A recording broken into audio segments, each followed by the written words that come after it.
Test 1 2 1 2.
That turns it on? And that's red, it's on. Okay.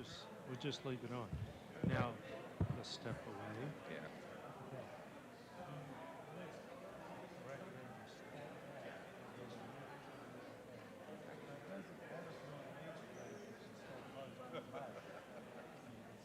I do know it.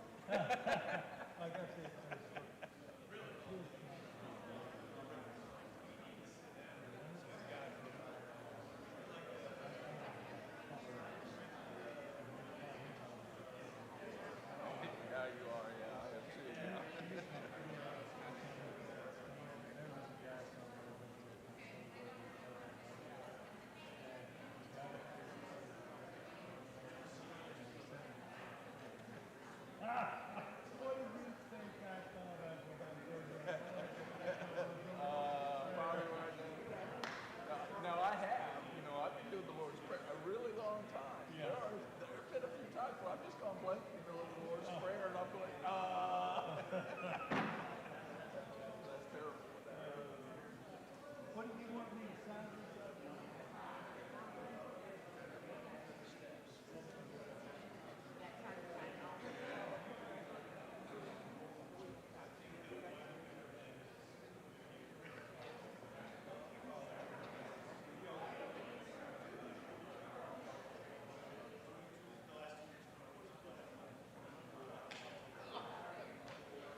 Okay, it's time to get started. I'll call this regularly scheduled meeting of the Lawton City Council to order.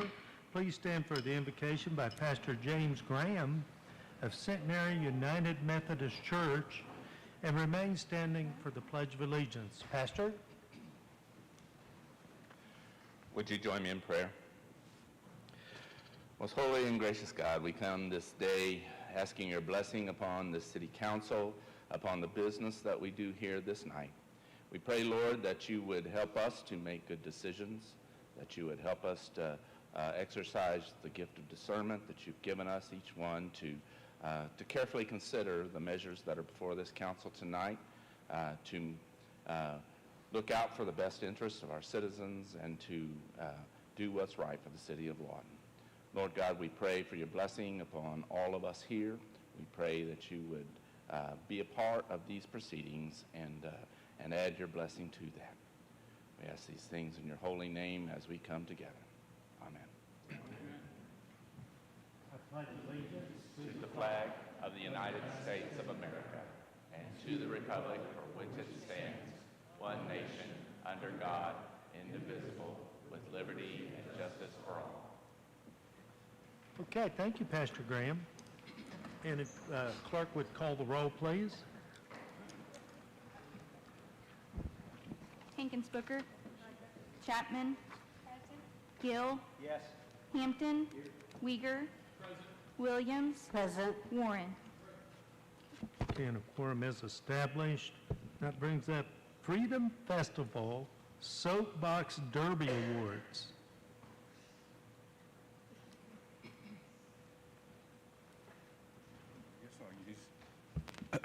Thank you. I guess I'll use this one. I'm here tonight because I was asked to introduce some citizens tonight, and I got to tell you, I'm really honored to do this. Every year during Freedom Fest, we host a lot of great events. Nothing is more competitive than the Soapbox Derby. I got to tell you, it's very competitive. And tonight, I get to introduce three people, local citizens that did a great job during this event. So without further ado, who is the first one? Brody Pemberton. Second place. Thank you. I think she wants to take a photo. Come on over here. Where's Mama? Oh, okay. And now over here. Now over here. Now over here. I love that uniform. Wow. Third place goes to Piper Handsome. Hope that's right. Huh? All right. Great job, Piper. Great job.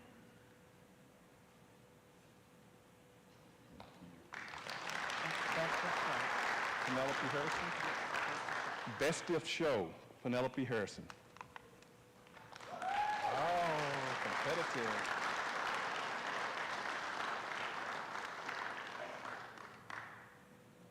All right.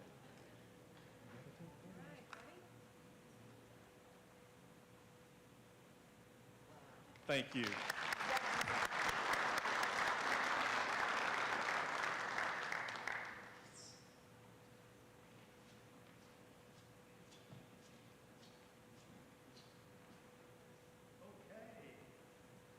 That stuff's always fun, isn't it?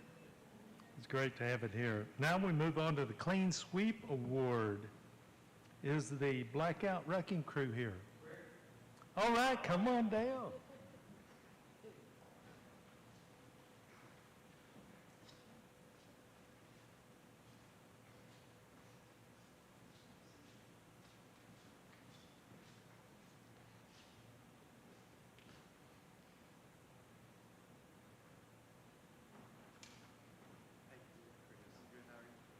I'm actually some kind of wonderful. I forgot my mic, so we'll step up here. Okay, and your name? Okay, we got Chris and Ben here, and they're with the Blackout Wrecking Crew, and this is the Clean Sweep Award. And what that's about is every mile of main road in our city has a sign up, and it says who picks up the litter. And I'm going to tell you, it takes a city to keep a city clean. It takes everybody. And these guys, how often do you go out there, Chris? We go out there every 2 or 3 months. And tell me where your mile is. Our mile is Ferris Road in between 11th Street and 2nd Street, All right. right in front of the park. So very high traveled area, Absolutely, yeah, and lots we of traffic. appreciate you keeping that clean. Let me tell you what this says. Clean Sweep Award proudly presented to Blackout Wrecking Crew. This special recognition honors community groups and organizations that actively contribute to keeping our city clean by regularly picking up litter. It celebrates their dedication to maintain a beautiful and welcoming environment for all of our city. Let's give them a big round of appreciation. Okay, we got it.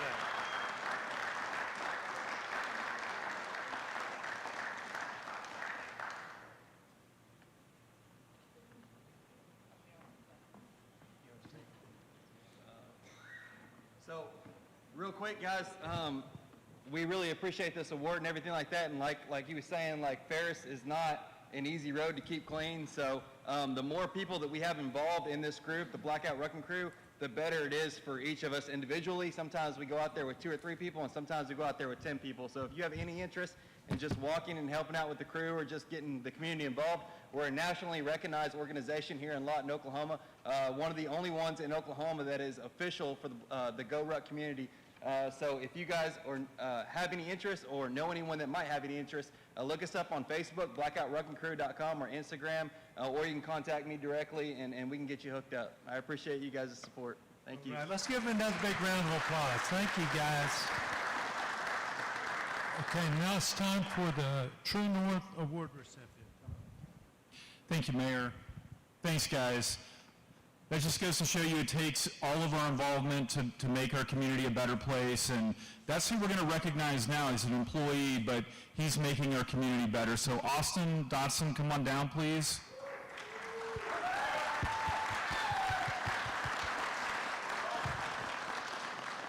So stand right next to me, Austin. I promise I won't bite. Austin is an employee of our Cleaning Neighborhood Services Division, and several weeks ago, right after the flood, Austin was out in his ward making sure bulk waste was picked up and it was appropriately designated and identified. And in the process of doing that, he saw that someone was in their car and they were in distress. I think they were passed out when you came across them. And then Austin did something he didn't have to do. He reached out to emergency medical services. He called them. He waited by the car until they got there. EMS eventually got there, got the individual out of the car, got them to the hospital, and got them the life-saving emergency medical care that they needed. And, you know, we hear a lot of negativity sometimes about our community, but this is the good stuff right here, and this is what makes Lawton a great place to be and live. Our employees like Austin, our citizens that dedicate and devote their times on the weekend to pick up litter. So let's give Austin a round of applause, please.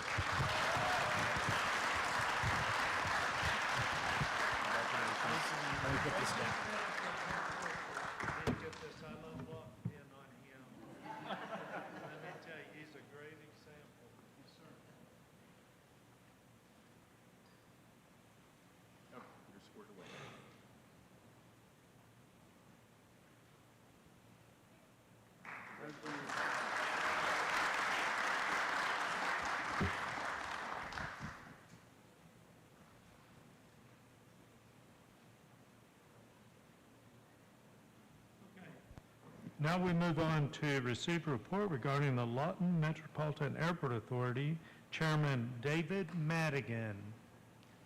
Come on down, Dave. Brought Barbara, brought the big guns. Well, good evening. Mayor, City Council, City Manager, thank you for this opportunity to share some good news and some tremendous progress on our Lawton Metropolitan Area Airport.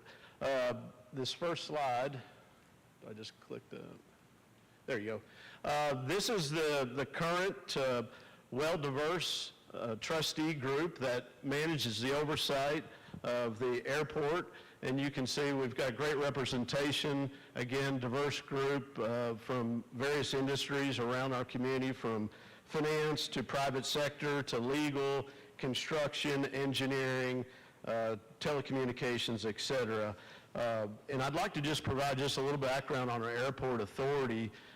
56 years ago, the authority was established by the city of Lawton as a public trust. And in that 56 years, it is just amazing to see the progress of what it looks like today. And to give you just a little quick snapshot, we manage the revenue in two significant areas, what we call operating revenue and non-operating revenue.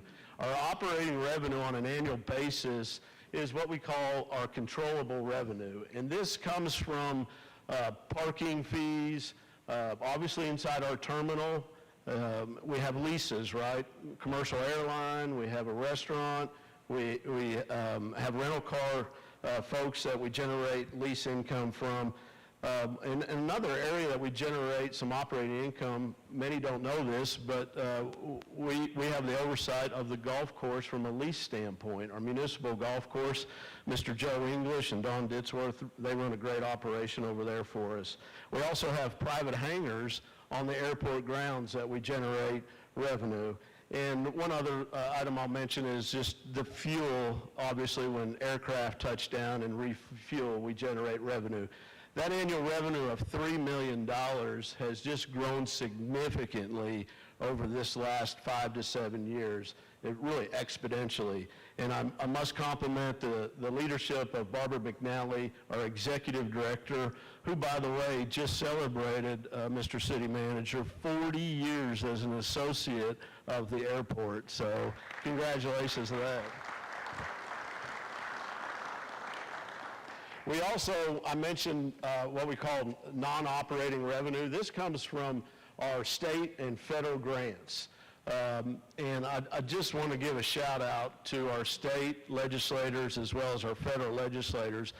Barbara, and under her leadership, I believe it's been 3, maybe 4 consecutive years, is able to solidify over $5, sometimes $6 million in a fiscal year in federal and state grants. And these federal and state grants are earmarked specifically for capital improvements. As we'll touch on and show a couple slides here in a second on our terminal project. So next time you run into Trey Caldwell or a Tom Cole, be sure to thank them for their support of our local regional airport.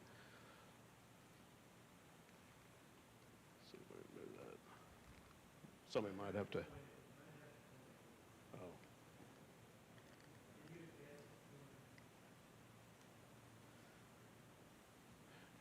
Well, I'll just get, yeah, there we go. This next slide, just wanted to remind our audience and citizens that we do have 3 daily scheduled flights, obviously, from Lawton to DFW. Thank you. And what's amazing is that statistic that I asked Barbara to research this morning, 95,000 folks in and out of our airport on an annual basis. That was just the number for fiscal year 24 through June 30 of 25. The goal of our trust, though, is to grow that number. Of the 3 flights we average, we call it a load factor. Think of it as an occupancy percentage. On an aircraft, we're averaging our load factor of 70%. We would like to get that to 80, 85%.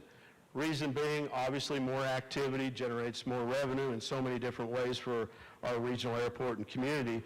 But the most important strategic initiative that our Trust Authority has is once we get that load factor to 80% with some marketing efforts, we are going to go to American Airlines, who's been a terrific business partner for our airport, and ask them to consider a 4th daily flight that might be a direct flight, say out from Lawton to Chicago or Lawton to Denver. Huge game changer, but we got to get the load factor. So one of the asks, Mayor, today is if our citizens will strongly support our regional, your local regional airport, because big things could really happen. So I just mentioned that because I really appreciate our airport authority thinking big and really wanting to expand the activity. Must be a user error here. If we could advance that next slide. The next couple slides I'm not going to touch on too much. I just want to, just a picture. If you have not been to the terminal recently, please take a visit. Easy to enter, easy to walk through. It's absolutely beautiful. I want to compliment Herring Construction. Ryan Herring has been the general contract on this last phase of the terminal project. Just some small beautification items. If you go to the next slide, that would help me. And you can see the total dollars invested in a very short period of time. And we have 2 city council folks that are very supportive and sit on our authority. $22 million capital investment in just a couple years out at your local airport. And again, we appreciate Ryan and his team for all the work that they do. I'm going to ask Barbara if she can just touch on real briefly. We got 3, maybe 4 significant new projects, runway, a tower, et cetera, and I'm going to ask her to just touch on that for you. But again, thank you, and we'll be happy to answer questions when Barbara's done. Good evening, Mayor, members of the council. If we can move to the next slide. It's still under construction. So the terminal, we're down to punch list items, which is great for us, probably another few weeks, and then we'll be complete. The front is not quite open yet, as you can see. That's from yesterday. Let's move on to the next one. So the next project that we're looking at that's our parallel taxiway that we have all of those planes parked on. So when we support Fort Sill in their mission of deploying troops, and we try to be really good partners with them. In the last 2 years, we've had maybe 150 C-17s that have been in and out of our airport. You've seen them land, you've heard them land, I'm sure. But when they park, they're parking on our taxiway, which literally just shuts down half of our airport. You can't use any of that for any of the commercial or the GA traffic. So the next slide is our solution to that problem. So we're working, we're working with the city, and Cynthia Williams helped us put together a grant application that we're hoping we're going to be successful. But the first part of that is an apron that's going to be wide enough to park 3 wide-body aircraft. So we'll be able to get those off of our taxiway while they're loading and unloading. So that'll be significant for us. The second part is doing that parallel, is making our parallel taxiway a true parallel all the way down to the end. This is the new FAA standards that the FAA wants us to build this to, with those geometric corners and all of that. So those are the 2 projects that are big ticket items, but these are what we're headed toward next. Can we have the next one? Go back just one more. I'm sorry, hon. As you can see, Lawton and Tulsa Riverside were the airports that were selected to have new air traffic control towers. This is totally a federal project. If you could go on. And this is, oh gosh, that's not a very good picture. I'm sorry. On the picture that I put on there, you could see that in tower a lot better. But this is the new sustainable design that ATCs all over the United States, the new ones that are going to be constructed. This is just going to be a standard model, similar to what we had before with IMPay. That was like a model tower back in the 70s. And now this is what the new construction is going to be. It's a $25 million project, and it is completely funded federally. So we're excited about this one, and that'll be summer of next year. I understand right now they're taking bids for the subcontractors, so we're moving on this project. And I think that's all. Yeah, that's all I've got, unless anybody has any questions for us. I actually do have a question. Please. That 22 million, was that basically federal funds? Yes, sir. Okay. We were able to get, like David mentioned, there were availability of some funds that don't usually come around for our airports, but because we were doing this large project, we were able to get $4.3 million out of an ATP grant, which was unusual for us. And then also during the time of COVID, they established infrastructure in addition to our AIP funds, they're AIG funds, it's infrastructure grant, and those are funds also that we're able to go. So we were able to gather from several different sources, and also the Oklahoma Aeronautics Commission, I think they're called something different now, Oklahoma Aviation and Aerospace, I believe, is the Department of Aerospace Okay, and the expansion for the parking of the big military planes, that would come from a grant as well, is that correct? That's our hope, yes. That was an application that we applied for, that we should know something in the next month or so. Okay, well, you guys are doing a great job out there. Thank you. And I love to fly out there. It's so easy to fly in and It is. out. With that loading bridge, it's great now, isn't it? You know, it's kind of funny, when Councilwoman from Ward 1 and I were returning from France, our flight to Oklahoma City got canceled, but not a flight to Lawton Fort Sill. And we got back because we were able to come to Lawton Fort Sill. And so that was neat. And David, you're finishing up how many years serving on the board? On and off 12 years, sir. About 12? Okay, all right. And David's got to take a one-year break according to the rules. We need him back, sir. And that takes effect, I think, August 1, if I remember right. And so we appreciate your service as well. Not quite 40 years, but a very important 12 years. Let's give these guys, does anybody else have questions? Oh, go ahead. Yeah, thank you, Mayor. Barbara, our airport is a little different than the other airports because we are a TSA closed airport. Can you kind of expound on that a little bit? Because the we have difference? Our airport is TSA rather than the other airports, so that puts us in a different category, doesn't it? Because we're a commercial airport, that's why we have TSA, yes. Yes, Yeah. yeah. Where other airports are regional, then? Is that what they? Well, in Oklahoma, where there's only, well, there's 4 commercial airports, right? And those are the ones that have to have TSA, and the rest are general aviation airports. Okay, all right, thank you. Yes, sir, did you? Yes, Ms. Barbara, question on the new tower that is going to be built. How is our system set up? You remember earlier this year, there was the problem in, I believe it was in New Jersey or Maryland. They had the problem with the tower communication. The data was old. The new data was coming in faster than they could process it. Is that a problem for us? Will that be a problem for us? So with this new tower construction, it's all going to be new equipment? No, I don't think so at all. And then, of course, Lawton doesn't have the congestion in the sky the way they do in some of the larger airports, right? And that's what some of those were battling, some of the problems that we saw with air traffic before. But, I mean, our tower has done a great job. We have a great safety record at our airport. So you don't ever see a problem with the communication as far as the airlines communicating with the data that's being sent by us being able to process at the speed it's being sent? Not that I'm aware of, no. No one has mentioned anything like that. Okay. I'll follow up, though. All right, thank All you. right. Thank you. Yes, City Manager. Barbara, quick question. If we are awarded the grant, talking about the apron that we mentioned earlier, that will enable us to get the wide-body aircraft out of the way and will not interfere with commercial aviation traffic, correct? That is exactly right, Okay, yeah. okay. That's exactly right. All right, seeing all, let's give these guys a big round of applause. Appreciation. Thank you very much, David. Now we move on to a presentation from the Executive Director of Our Blood Institute and discuss the upcoming Boots and Badges Blood Drive. They're trying to steal my thunder. I want you guys to hear this. So that is how often somebody uses blood.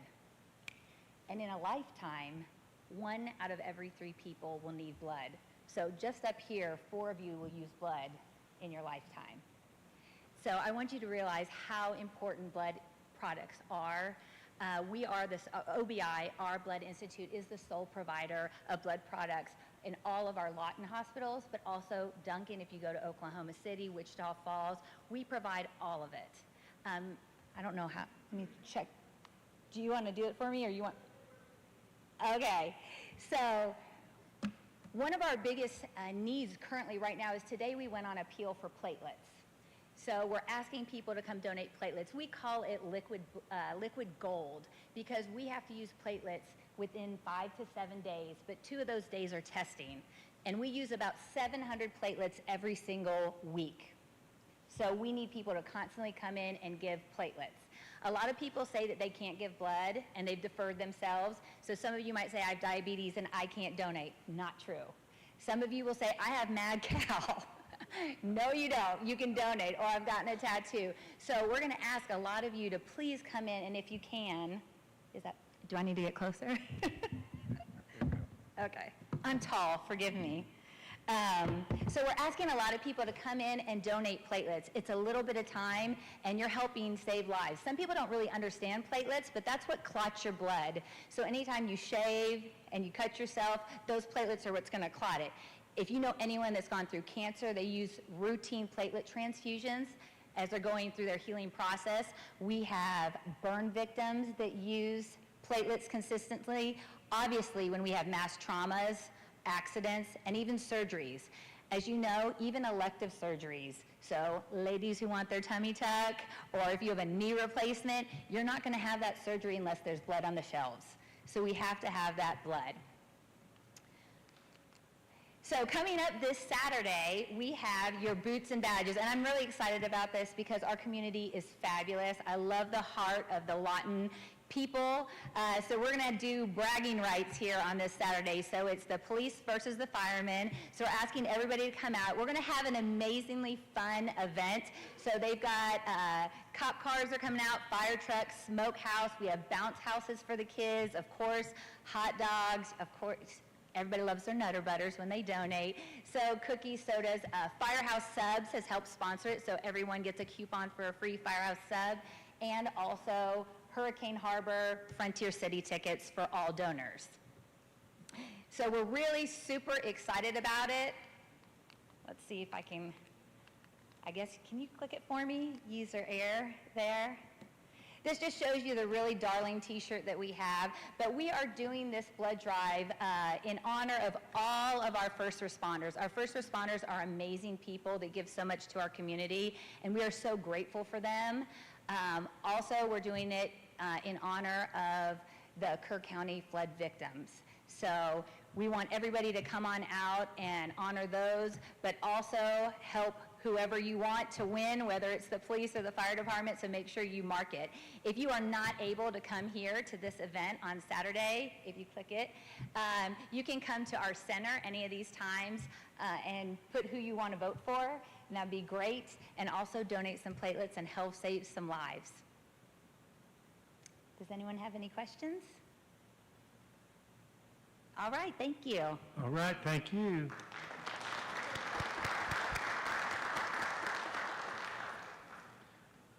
Okay, and item 6, receive a presentation on the Crosswalks to Classrooms trial and provide direction as needed. Michael. We'll have my street superintendent, Cliff Martin, give a brief. He was instrumental in All right. getting this trial, this pilot started here. So. All right, very good. Good evening, Mayor and members of council. Okay. The crosswalk to classroom is a traffic calming idea. We felt would work well with the mayor's Kid First agenda. The crosswalks are designed to be eye-catching, as well as add extra safety and enhance the community, not only for the students and the school, but the citizens that live in the area. There was a national study actually done in the areas that implemented these crosswalks that do show that the effectiveness of them in many different ways.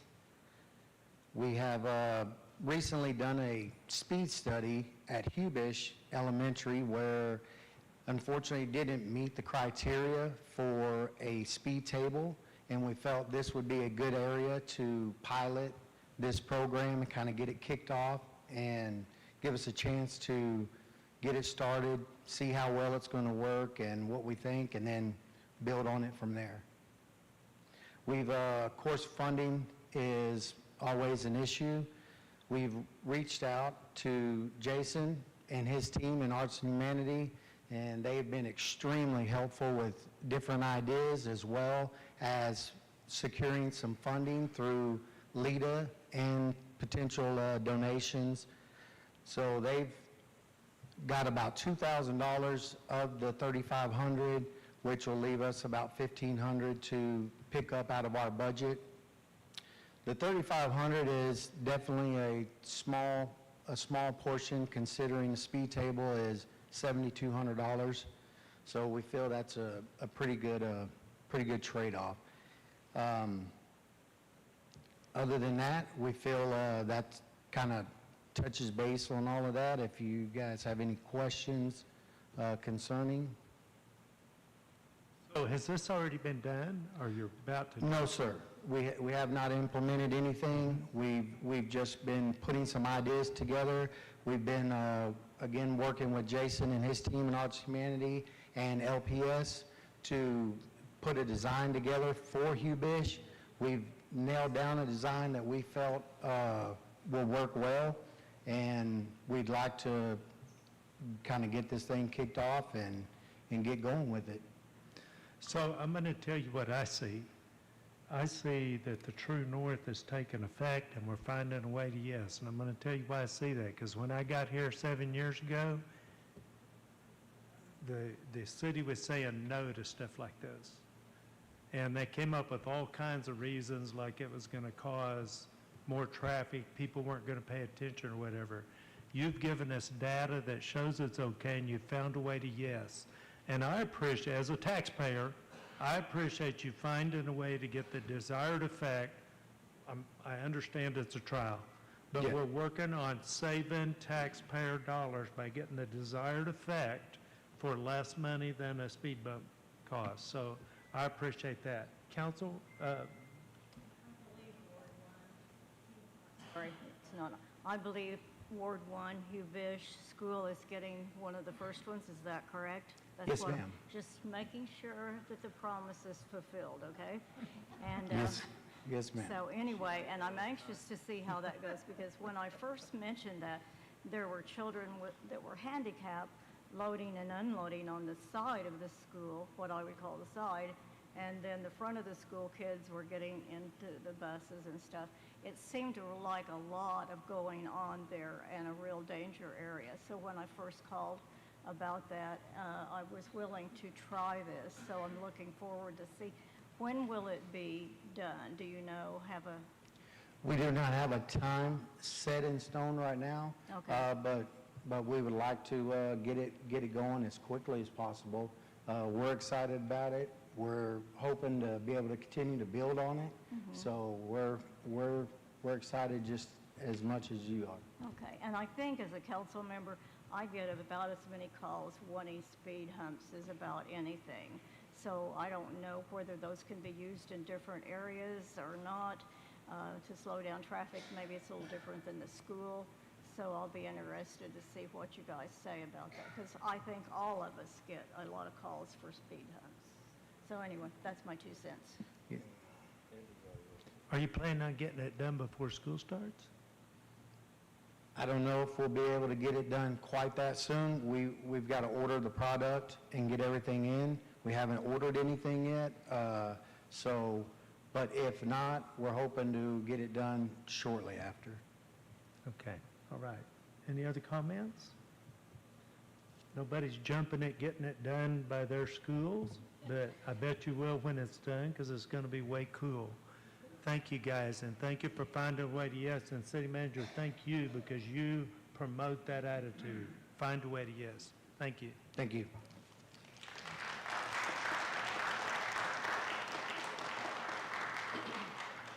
Now we'll move on to the reports by the Mayor, City Council, and City Manager, and we're going to start with the Colonel down here on the end. All right, well, it's been a minute. Been on vacation, now I'm back, so life is good. All right, so we got a lot of great things happening at Fort Sill. This week on Friday at 10:30 to 14:30 at the Patriot Club, we're having the Army Community Service 60th birthday. We moved it indoors because it's going to be 1,000,000 degrees outside. We don't want kids passing out. So we got some bounce houses inside, got a dunk booth outside, some hot dogs and some really good free food and whatnot. So come on out. Our Army Community Service does a lot of great work, to include the Army Emergency Relief, where we raised over $300,000 for our soldiers for emergency relief. So it's really great. So come out and celebrate with us on Friday. And this Saturday, we have the Diamond Brigade run. So 75th Field Artillery Brigade at 0730 is going to host a 5K and a 10K. at the Patriot Club. Come on out. Followed by a really great brunch at the Patriot Club. And then also on Saturday at Letra, so Lake Elmer Thomas Recreation Area. It's a mouthful right there out on Ford Sill. We have Super Soak Days, so I have like some slides there on the beach, going to the lake, et cetera. So a lot of really great events there. And for Ward, for Councilman Alan Hampton, I love the farmer's market. It's great. I'm gonna help you with a plug. I love it.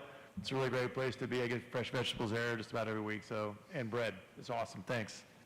All right, thank you, Colonel. Appreciate the partnership we have and appreciate the invitation to the community for those things. Mr. Warren? Well, I'll tag off of that.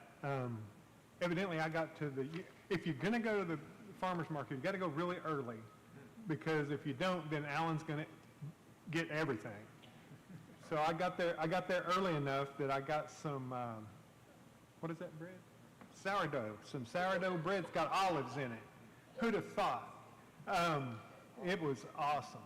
I'm going to tell you what, there's never been hardly anything that I can think of that is an ongoing program in the city of Lawton that people turn out for like they do for the farmer's market. That place is packed every time it's open, basically. There's just wonderful products, great people. Everybody's smiling and having a good time. That's if Alan hadn't eaten all the food. All right, and Ms. Williams. Okay, Mr. Wigger. Thank you, Mayor. Excuse me. Thank you, Mayor. I'm looking forward to the celebration coming up for our city's birthday. You know, Lawton is a city that has some deep roots, wide branches, and a future that is just wonderful by building together. We're a community that I believe is rich in culture.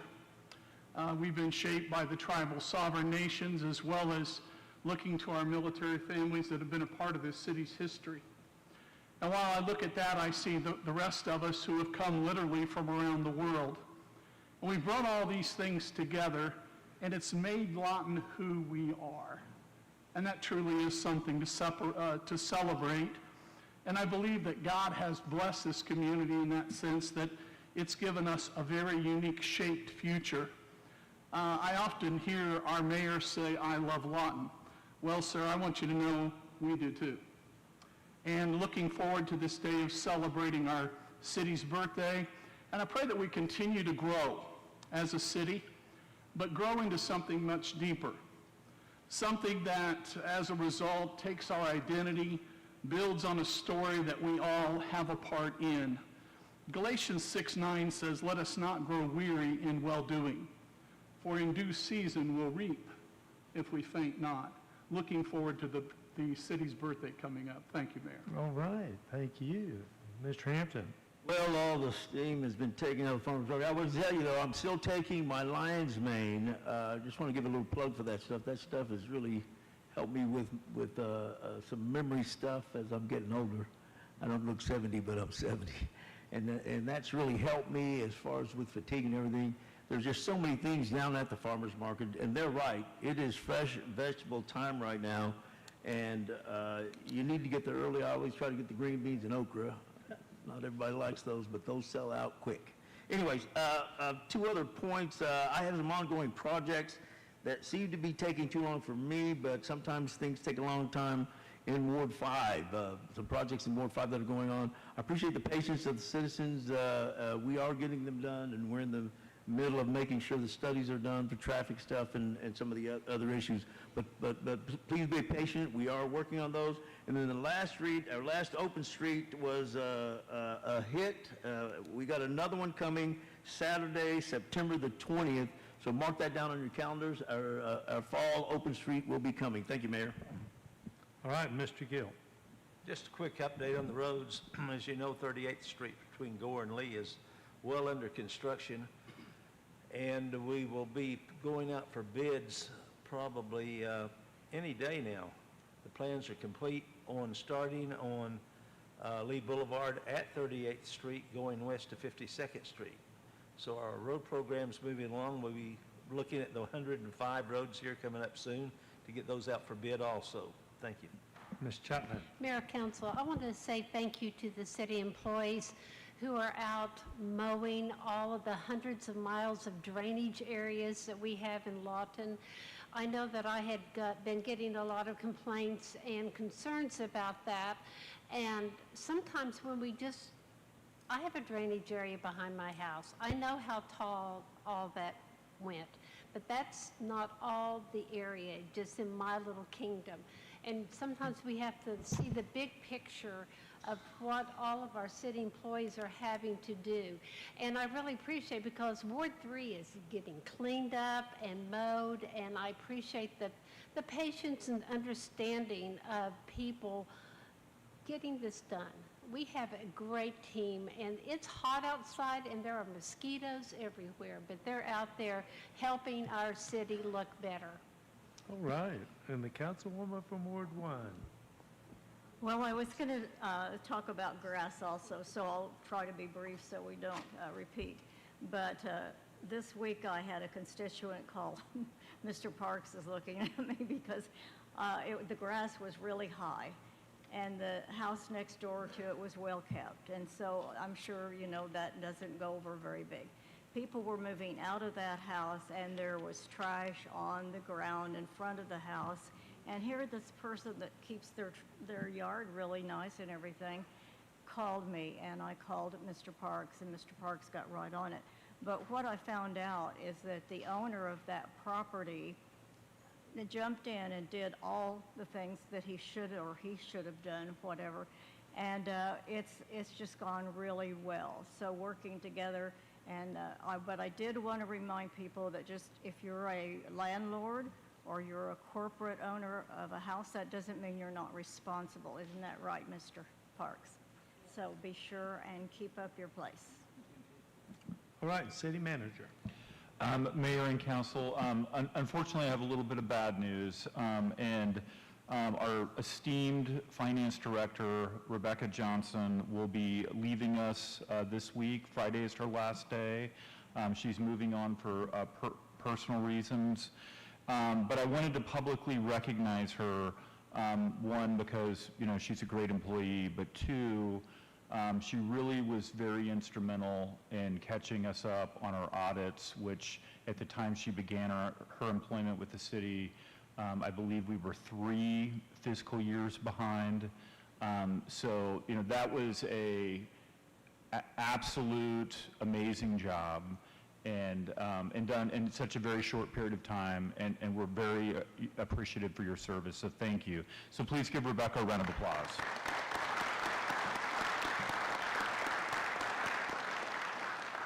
And Rebecca, I have a coin for you later. So, couple other announcements. On Friday, we have a Eagle Scout project in Gray War Park in Ward 6. So we'll be shutting down the park for the day, and we'll be kicking out an announcement about that on Thursday. Just wanted, keeping with the very positive farmers market theme, a couple weekends ago we did a free animal adoption event at the farmers market. 28 dogs and cats were adopted, which was wonderful, but unfortunately, we filled those positions right back up at the Animal Welfare Center. So please spay and neuter your animals. I mean, we just don't have room, and they're coming in so fast and furious that we've really got to get that message out there, and we got to make sure that folks are doing that. And then finally, LPD is wrapping up their investigation on our parade threat, and they presented their investigation to the district attorney recently, and he's decided to charge an individual in connection with that event. So there'll be more information to follow about that. Okay, thank you, city manager. Now we move on to audience participation, and no one has turned in a request to speak for audience participation. So we'll move on to consent agenda. The following items are considered to be routine by the City Council and will be enacted with one motion. Should discussion be desired on an item, that item will be removed from the consent agenda prior to action and considered separately. Council, I have a request to pull items number 25 and 34. Are there any other items that you would like to pull? Seeing none, can I get a motion? Move to Move to approve consent agenda as presented with the exception of items number 25 and 34. We do have a second. Please vote.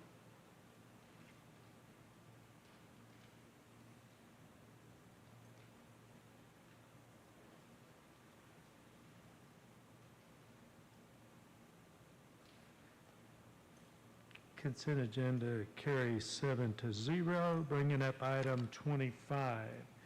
Consider approving an agreement for funding and limited support between the Fires Innovation Science and Technology Accelerator, FISTA, Development Trust Authority, and the City of Lawton, contingent upon FISTA approving the agreement to fund the operation, management, administration, maintenance, and equipping of FISTA facilities during the FYE 26 to encourage economic, industrial development in the City of Lawton and authorize the mayor and city clerk to execute the agreement. Krista. Mayor and Council, I just wanted to make one more brief comment before Krista starts. So Rebecca is stepping down. Kristen Huntley will be our interim finance director, and she will start that position on Monday. Thank you, Mayor and Council. Before I get into my presentation, I did want to present a token. This token was created by an engineering student that works in the STEM lab at the FISTA. He was not asked, his name is Russell, he was not asked to create this. He created it on his own, and then I took it from him today and I said, can I bring it to council? And he wasn't able to be here to personally present this, but he made this I Love Lawton Fort Sill.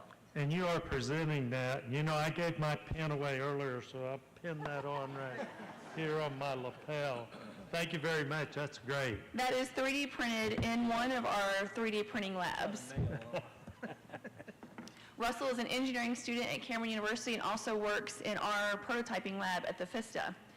So if I may, let me talk briefly about who we are and what we do. The Fires Innovation Science Technology Accelerator, FISTA for short, is a premier national security innovation hub located at the heart of Lawton Fort Sill. We bring together Department of Defense stakeholders, private sector industry leaders, academic institutions, and government partners to accelerate research, development, and transition of emerging technologies. Why does it matter? FISTA is a catalyst for economic development, technological advancement, and national defense innovation. As you know, we've converted an underutilized shopping plaza into a defense innovation park. The strategic alignment behind FISTA is key and critical to our community and our state, and now it's nationally recognized. FISTA directly supports the City of Lawton's goals for economic diversification, workforce development, and defense industry growth. Our mission is strategically aligned with Fort Sill's modernization priorities and the U.S. Army's focus on multi-domain operations. This puts us directly in alignment with City of Lawton's mission as well. Let's talk a little bit about the current state of FISTA. So FISTA currently has all of the partners you see listed above, and we've got 26 current partners and 5 pending leases that are due back any day now. We have partners from all over the nation, as you can see above, from multiple states that are moving their headquarters and their facilities to Lawton Fort Sill. We're proud to announce that out of those 26 companies that you see listed on that screen, 23 of those had never had a footprint, not just in Lawton, but in Oklahoma. That should tell you that our Defense Innovation Hub is working. Looking at the current partners and the logos you'll see above, you can see that we're not just working with defense partners, but we're also working with academic research institutions, which helps accelerate our innovation techniques. So let's talk about the economic impact that FISTA has on our community in Southwest Oklahoma. FISTA itself has almost a $100 million investment in the physical infrastructure in FISTA. If you break that down, you can see, and this is since inception, we have an estimated $18 million in rents that we've received, and that's rents from our partners inside FISTA. The City of Lawton has invested $17 million into FISTA. Other income, so that also includes conferences, different events that we host inside FISTA, is around $18 million. And then we're proud to announce that FISTA has secured over $45 million in grants. Those grants allow us to expand our innovative hub with things like our anechoic chamber and our prototyping lab. We also have around 165 active jobs within the Innovation Park. That doesn't include jobs at the plaza. Our annual payroll for FISTA, again, that is $19 million. That $19 million is not paid by FISTA, it's paid by defense contractors and those companies that work inside FISTA. But when you look at what type of economic impact a $19 million payroll has on our community, typically they use a force multiplier between 2 and 3.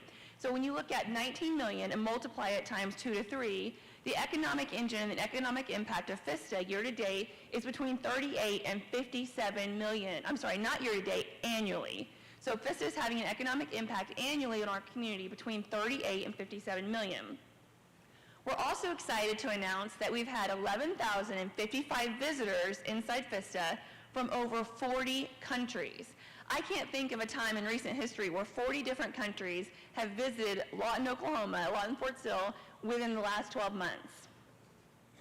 So let's talk about how we're igniting futures and how are we creating our workforce for the future. This facility within FISTA is equipped with over $2.5 million in advanced fabrication, machining, additive manufacturing equipment, exactly where the I Love Lawton Fort Sill prototype was created. This prototyping environment is focused on education. We want to give every student within our community an opportunity to work side by side with an engineer that's working on a high-tech program. And they're going to have the opportunity inside of our STEM lab. Our STEM lab will be open to the public, and it's roughly a $10 million space. Already, though, we have certified teachers on staff, and we are going out to the community, and we're hosting STEM events inside the FISTA. Our goal is to reach every student. Very quickly, we realized that we're not going to be able to reach every student from Southwest Oklahoma, although we're going to try. So then we shifted and pivoted and said, okay, well, how can we have an impact on every student and their educational trajectory in our community? We're going to reach every teacher, and that's our goal. We're going to train every teacher within our community on STEM techniques so then they can then, in turn, reach their students. But just in the last 6 months, we have interacted and worked with 2,718 students that we've reached through our FISTA-based STEM programming. So we actually have a whole curriculum around STEM. That's how many students we've reached inside FISTA. We also have educators that go out into the community. So if they don't have, just today actually, we had a surrounding school district that was scheduled to be inside FISTA, and they didn't have funding to bus their students into the FISTA, so we went to them. So that number that we've reached where we've done off-site education, we also do churches, we do schools, we do youth groups, and different things like that, is 1,782 students that we've reached through external outreach events. We've already did professional development, we call PD, professional development for over 100 teachers in Southwest Oklahoma. So you can see the long-term impact we're looking at. If you want to talk about what infrastructure projects we've completed over the past year with the budget that we had last fiscal year, we built 5 custom suites for partners. Everything you see is already funded, paid for, and either finished construction, but it's all leased out. We are fully leased out. And I might mention we have 5 companies that are on the waiting list for space that we haven't even started construction on. But we also built 19 prefabricated suites, again, all leased out to partners. We have a new cafe and kitchen, which includes restrooms and break rooms. We've upgraded our security for our facility. It is a secure facility, and we have classified programs. And so we've done a security upgrade for our guests, our tenants, and our staff. We have actually done completed construction on a custom-built light manufacturing space, which we're excited about because that is our first full-scale manufacturing space inside FISTA. We've also started work on the parking lot drainage repairs. We completed an engineering report and an engineering study to help with the drainage issue that we have in the plaza parking lot, and so we started some repairs on that. We've also started on our exciting $10 million anechoic chamber and secure administrative space programs. Our anechoic chambers will have a 3-meter and a 10-meter chamber, and those are very state-of-the-art high-tech, and we modeled it after an amazing facility in California. This facility in California has a 6-month waiting list and rents for $50,000 a day. So that will be an additional revenue generator down the road. As you can tell when you look at FISTA, we've done a full exterior refurbishment to really take out the old 70s mall look and make it into a high-tech facility that people want to be a part of.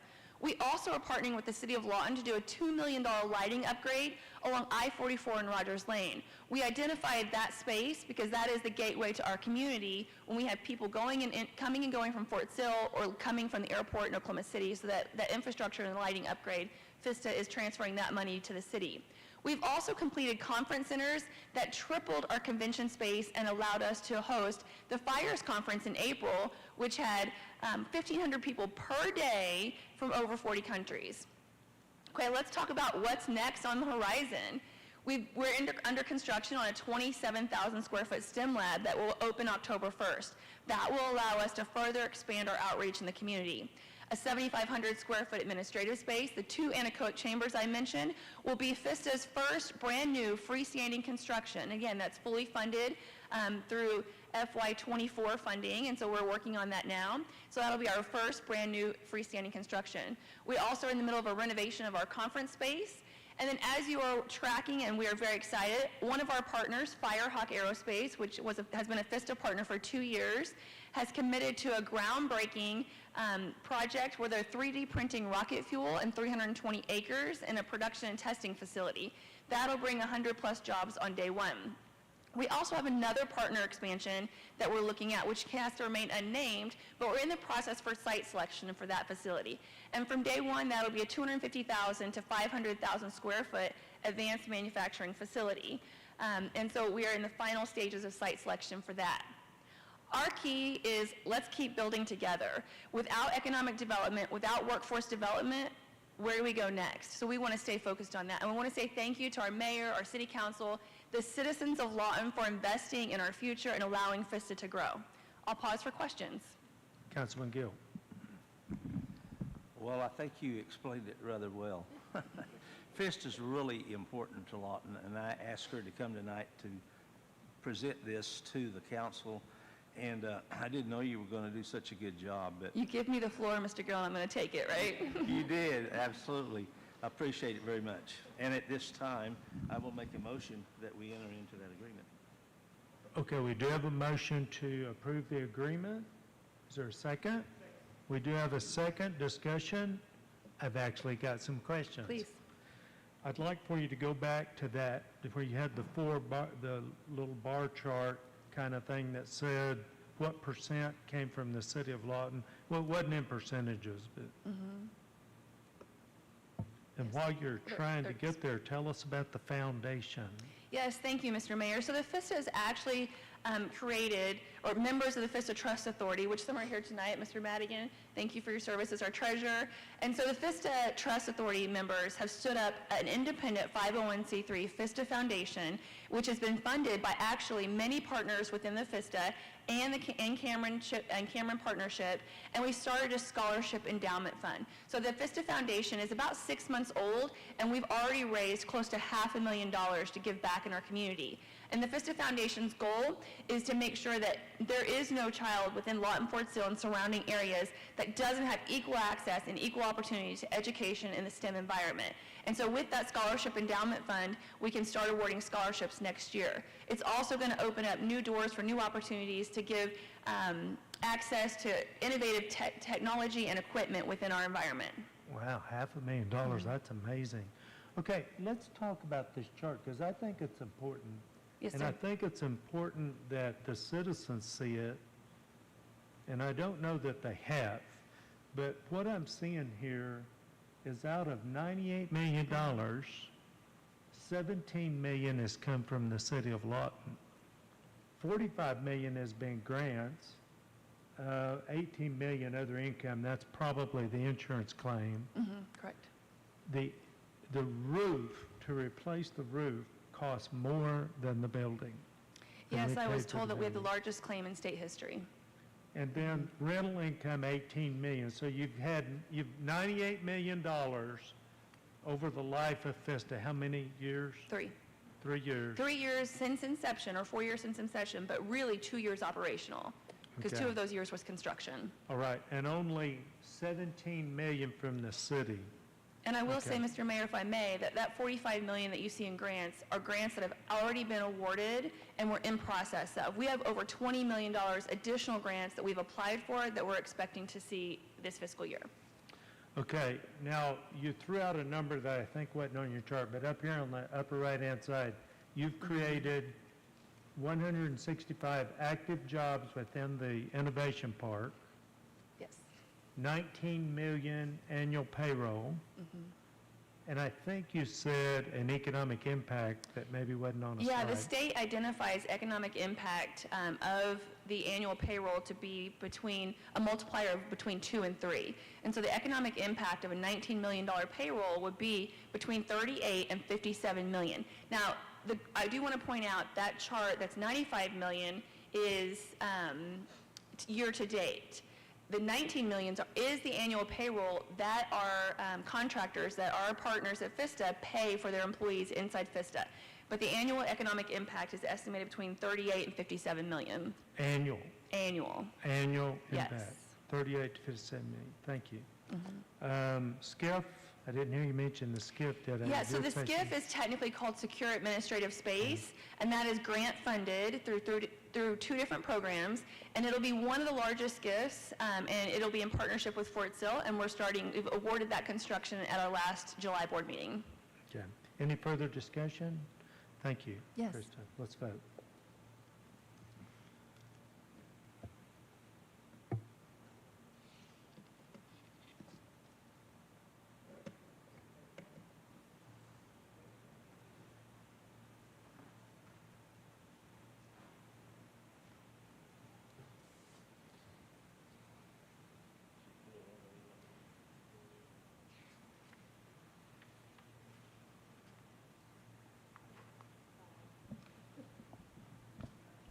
I'm going to call the roll on this one. Okay. Okay.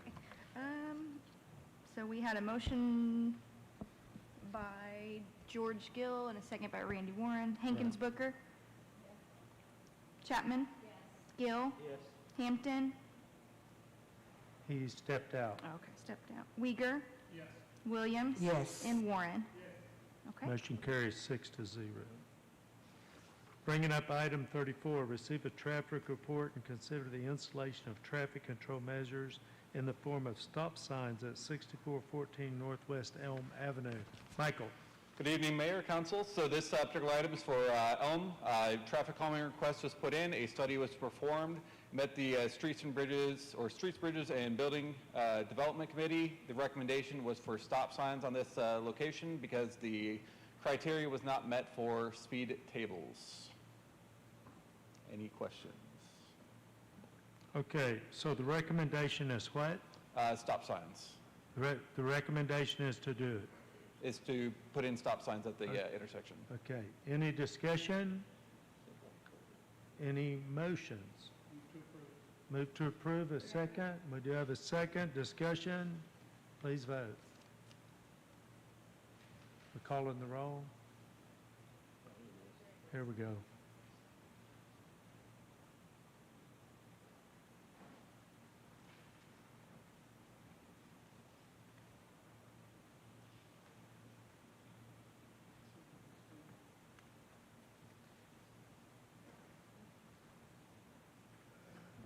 It passed, 7-0.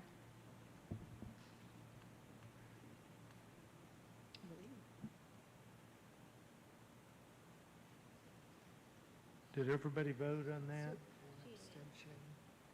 Yeah, she announced it. Oh, okay, so it was 5 and 1, 5 with 1 abstention. Okay, we have to state the reason for the abstention. 7-0, Mayor. 7 to 1? 7-0. 7-0, okay. All right. Brings up business items. Consider receiving a presentation from Public Service Organization Family Promise and approving a Community Housing Development Organization, CHODO, project for the acquisition and rehabilitation of building and property located at 1308 Southwest D Avenue. Gary and Charlotte.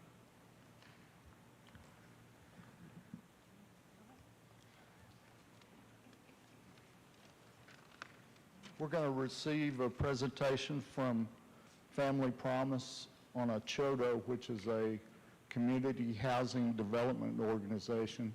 It's not a public service organization project.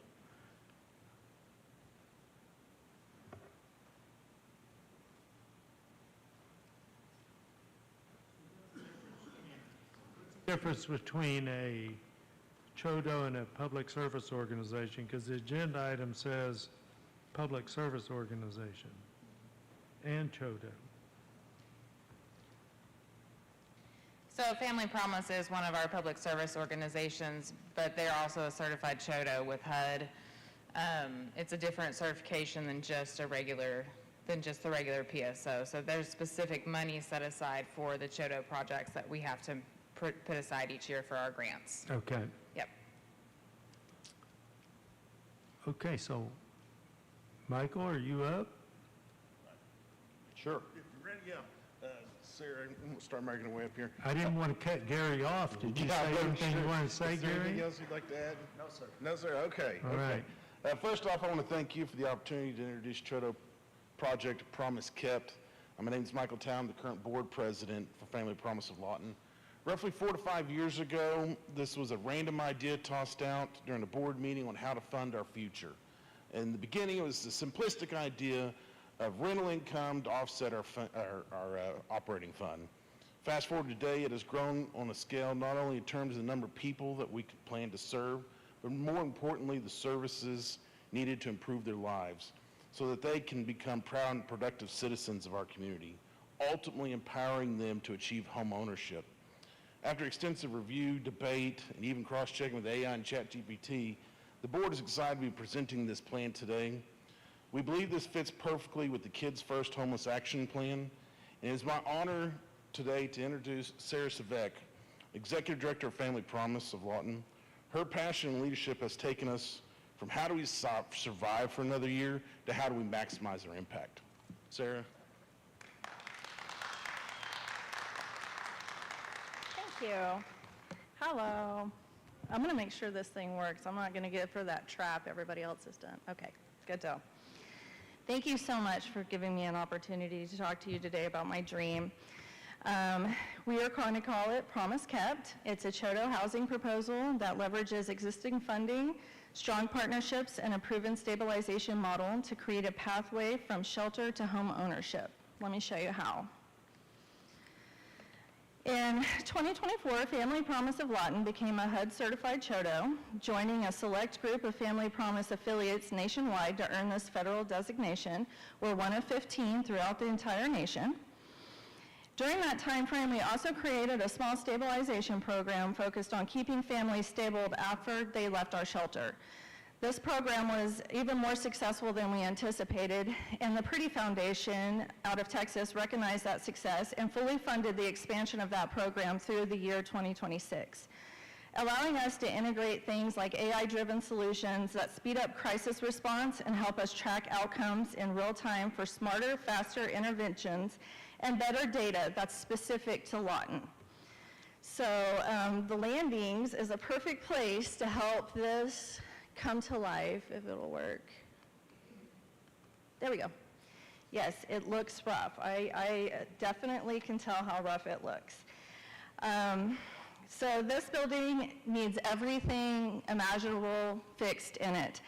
But we have the ability to do so. We have been working with some different contractors to kind of find out what it would cost us to do that.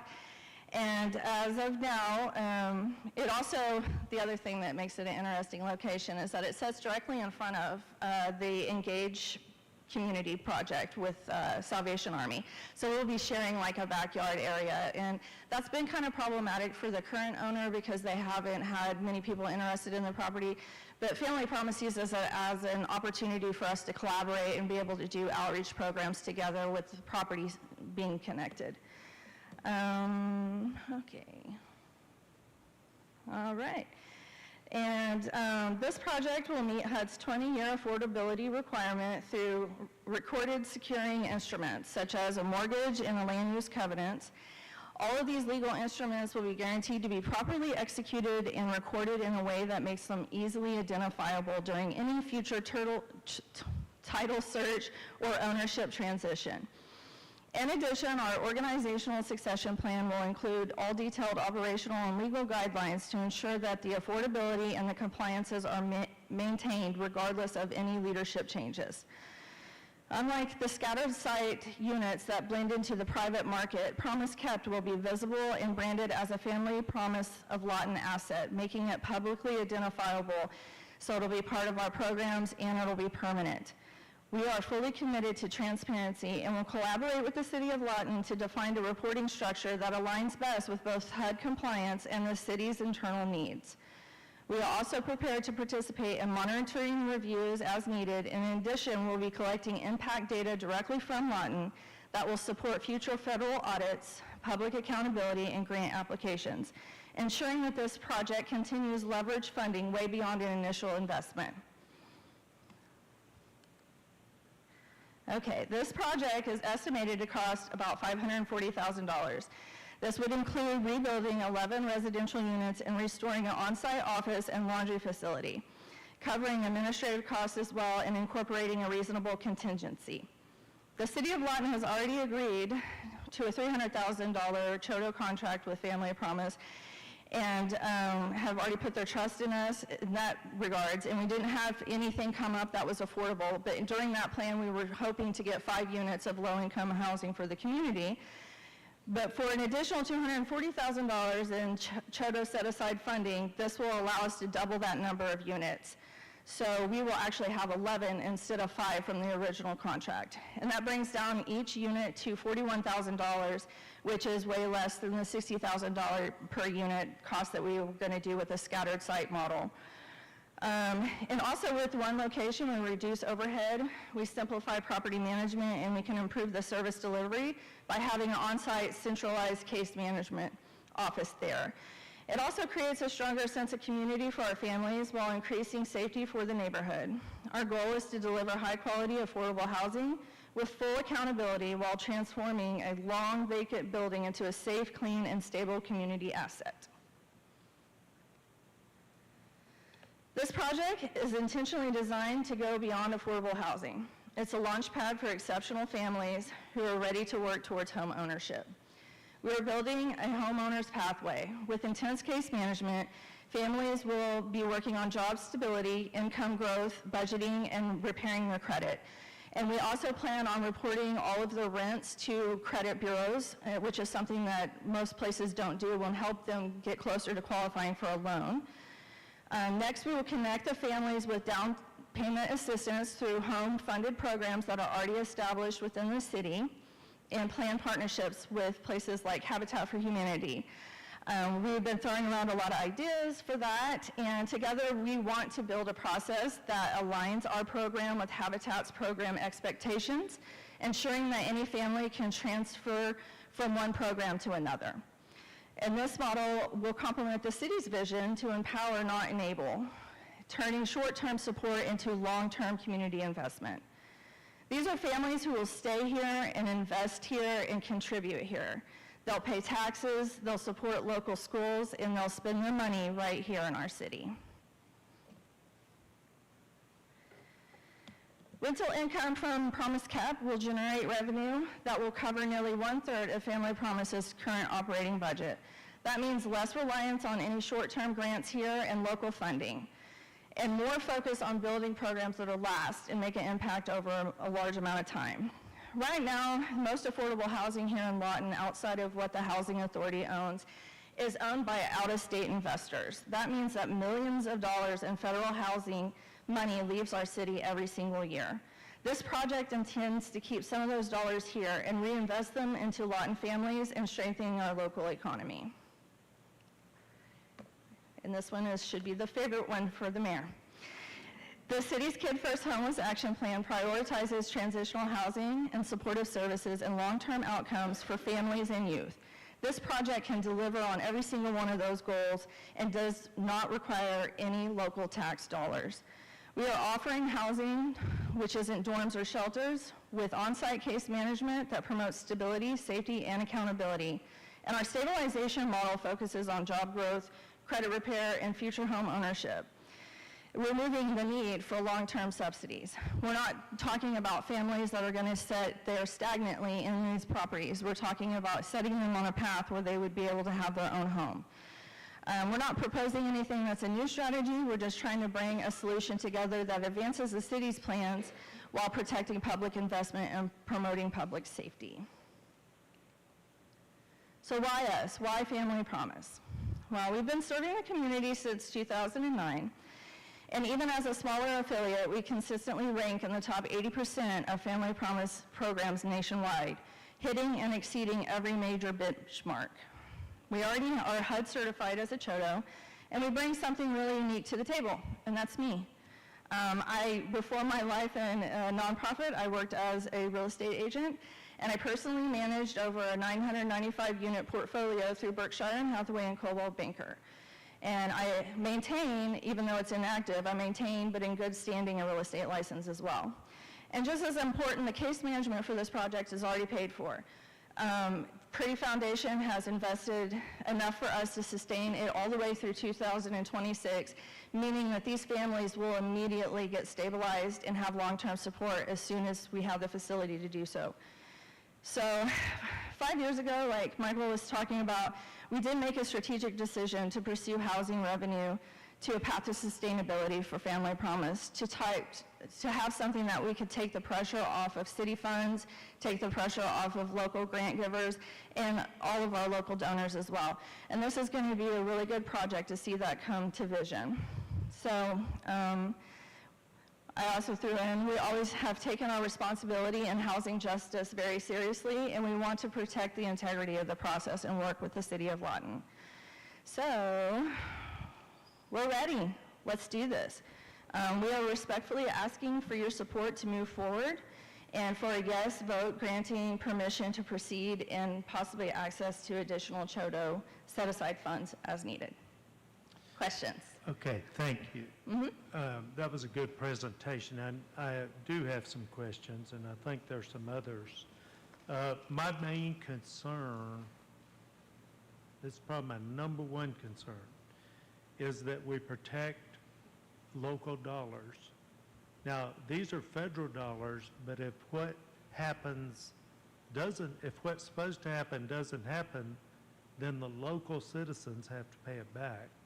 And we've seen over the past year and a half probably, somewhere upwards of $600,000 have to be repaid because maybe we didn't do as good a job in the past in investing in the right people and assuring that they could complete their projects and do what had to happen. And how does that apply to you? If you don't complete this project, Family Promise. Yeah, I understand. If Family Promise doesn't complete this project and doesn't maintain the rules for 20 years, the citizens of Lawton will be on the line for the money. Yes, sir. What I need, and I would hope our other council members need, is maybe more than just verbal assurance that you're going to do it. We need to know you can complete it. What if you have cost overruns? How are you going to complete this? What are your other sources of funds? And then much of this, and the presentation I got through the email seems to fall on your shoulders, and we realize it's a small organization. We appreciate that and appreciate what you bring to the organization with your experience of management, but what's your succession plan and what does Family Promise intend to do? Because if we vote yes, we're tied in for 20 years. Does that make sense? Yes, sir. And so what we need is reassurance for the citizens that you can complete this project and that you can do what you're supposed to do according to the federal rules and the city rules in the Kids First project. So there you have it. I totally agree. I am also in the same boat where I was really upset about the fact that we had to pay back HUD funding and that our relationship with HUD was jeopardized. And that's part of what we want to work into this plan is to be a public-facing entity. It'll be one site. You'll drive by and any citizen sees that sign changes from Promise Kept to something different, then we need to make sure everything is in place to make sure those funds are still protected under the affordability timeframe. There is some contingencies that are written into the CHOTO paperwork and all of the things that if we aren't able to complete the project, the city has the right to 24 months to reassign that to a different nonprofit. And that would give another nonprofit time to get CHOTO certified. Okay, back up and say that part again. If I can't do it, you get 24 months to find somebody that can. Okay, if you can't do it at any point, what if you've already spent the money but you can't complete it?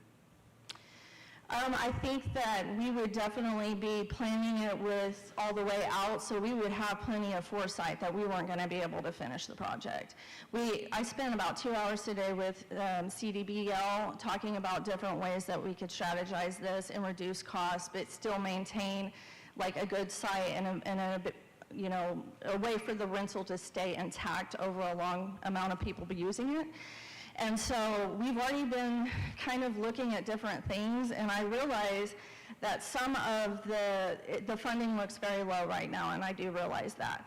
But part of you saying yes to at least proceeding with the project is that I can get access to money to hire someone like a structural engineer to find out exactly what the costs are going to be. And as far as getting other funders outside of the CHOTO set-aside, we do have quite a bit of money in that account that hasn't been used. It hasn't been used since 2017, I believe. Outside of that, there's still other options like OFA, private grants. Pretty already loves the whole case management aspect of it, and I'm sure that I could go to them and say, hey, to make this a permanent fixture for Family Promise, we also need this. I think there's plenty of opportunity to come up with more money. It's more of just being strategic with that money and making sure that we're not using it in a poor fashion. We want to make those dollars stretch. And we also want to make sure that we don't have to pay back any more money. Like, that is definitely not the goal. And having it all in one area instead of the scattered sites, it'll be easier to monitor, definitely for the city. We won't have to depend on just people telling you what's going on. You'll be able to see it. So where did you get your price estimates that you've presented to the council? It was a rough estimate by 2 contractors that had been involved with the current owner, but we wanted to make sure that we had a contractor that was compliant with HUD regulations, so we did go and talk to CDBL, and they said it would be a little bit more than what those other contractors estimated, because they know more of the rules and regulations for HUD standard building. Can you give me an idea of what a little bit more means? We don't really know yet because we don't have that structural engineer out there yet. But basically, I'm not 100% sure, and I don't want to say because then what if I have to come back and say more and then you'll be mad at me? Mr. Gill? I've got a lot of questions, but I'm not going to ask them all. I think one thing we need to look at is, you said you had some money in the account now. Is this money that can be used for prep, or in other words, for exploratory cost and see what's going on? Yes, sir. Okay. With the CHOTO, you do get development funding, and it's at the discretion of the city's approval. So any type of... So you can use it, right? Yes, Okay. yes, sir. My next, I don't mean to cut you off, but I've got several questions. Everything you said tonight is great. It's fabulous. It sounds really good, but it's a step program. In other words, one step to complete the next step based on that step and so forth and so on. So if you miss any step along the way, this is a loss. So one of my questions is, you're here tonight to ask about the program, but you're also asking for money. Is that correct, according to what I read from your brochure? I'm asking for permission to proceed so I can use the drawdown funding to get a better idea of what would cost on this. Before I talked to CDBL, I was much more confident, but like I said, they have much more experience with HUD, so the price went up. Well, I saw the figures you had Yeah. initially, and there's no way that can be done. And I've got a little bit of experience there, like about 55 years of it. So there's no way you're going to get to that level with the prices you had. So after you talked to CDBL, which is a very reliable organization, what did they say? And did they give you a guarantee of what they would build it for? No, not yet. Then I think you're a little bit early, because we really need to know where we're going and what it's going to take in order to really give you an honest vote on this, or at least I do. Well, I think maybe moving away from just voting for the actual project, but just voting for me to be able to proceed with drawdown funding so that I can use those resources to get it done, because Family Promise is pretty limited on the amount of money that we can contribute pre-development. We definitely know how to draw down those funds and hire somebody that can tell us exactly what needs to be said. And how much money are you talking about there? In this, For this initial drawdown to get firm answers? I think the structural engineer runs about $3,500 for their assessment. I'm pretty sure that as far as CDBL, they're going to work with me on the contingency that we're just going to be working this project together, or whatever project may end up. It's really about trying to have an apartment complex. I just like that area, and I think it would be strategic for us to do it there.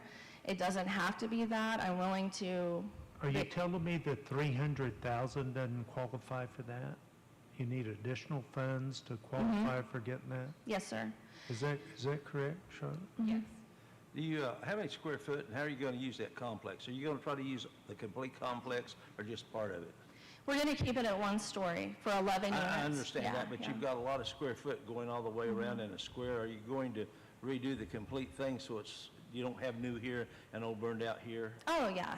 Okay, It's so definitely going to be done So right. you're going to make, what I believe, 10 or 11 units? 11, yes. At what kind of square footage? Between 600 and 700. Okay, that Mhm. times 10? Yeah. Okay, so 7,000 square foot roughly, 7,000 or 8,000 square foot? Yes, and the parking lot has parking reserved for 22 units, but since the top half burnt down, we only have to have a certain amount of parking, so we were going to use some of the parking area too for a green space. Well, at 7,000 square foot, just the rule of thumb on typical baseline construction for residential, that'd be almost $1.5 million, between $1.5 million and $2 million, just rule of thumb, before you go out and get someone to tell you that. So that's what I come up with. So it's considerably higher than the dollars we're dealing with.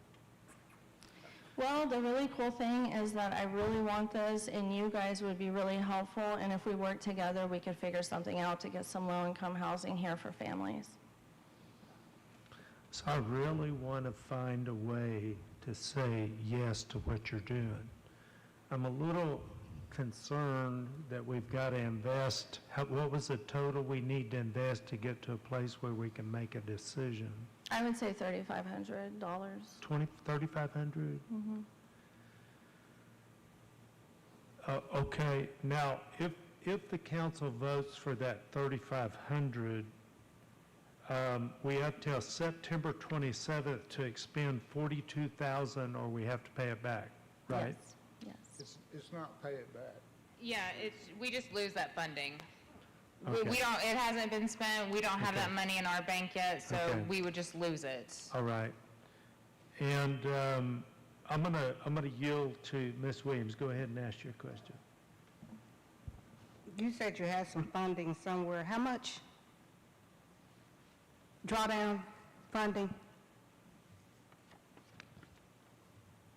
Every year, out of our home grant, we have to set aside for CHODOs 15%. And so each year, going back to, none of that money's been spent since 2017. 2017 is the 42,000 that has to be spent by 2025. The total of all the years and the 15% in the 25-26 grant is $503,379.97. Have we not been advertising to our CHODOs that this money's available? I wonder why nobody's asked for the money till we're 60 days before it expires. Great Plains Improvement Foundation was originally the... Okay, hold on just a minute. That's a question for the staff. The city of Lawton, for whatever reason, hasn't done a CHODO project since probably 2015. The projects in 2015 led to some problems with one of the contractors.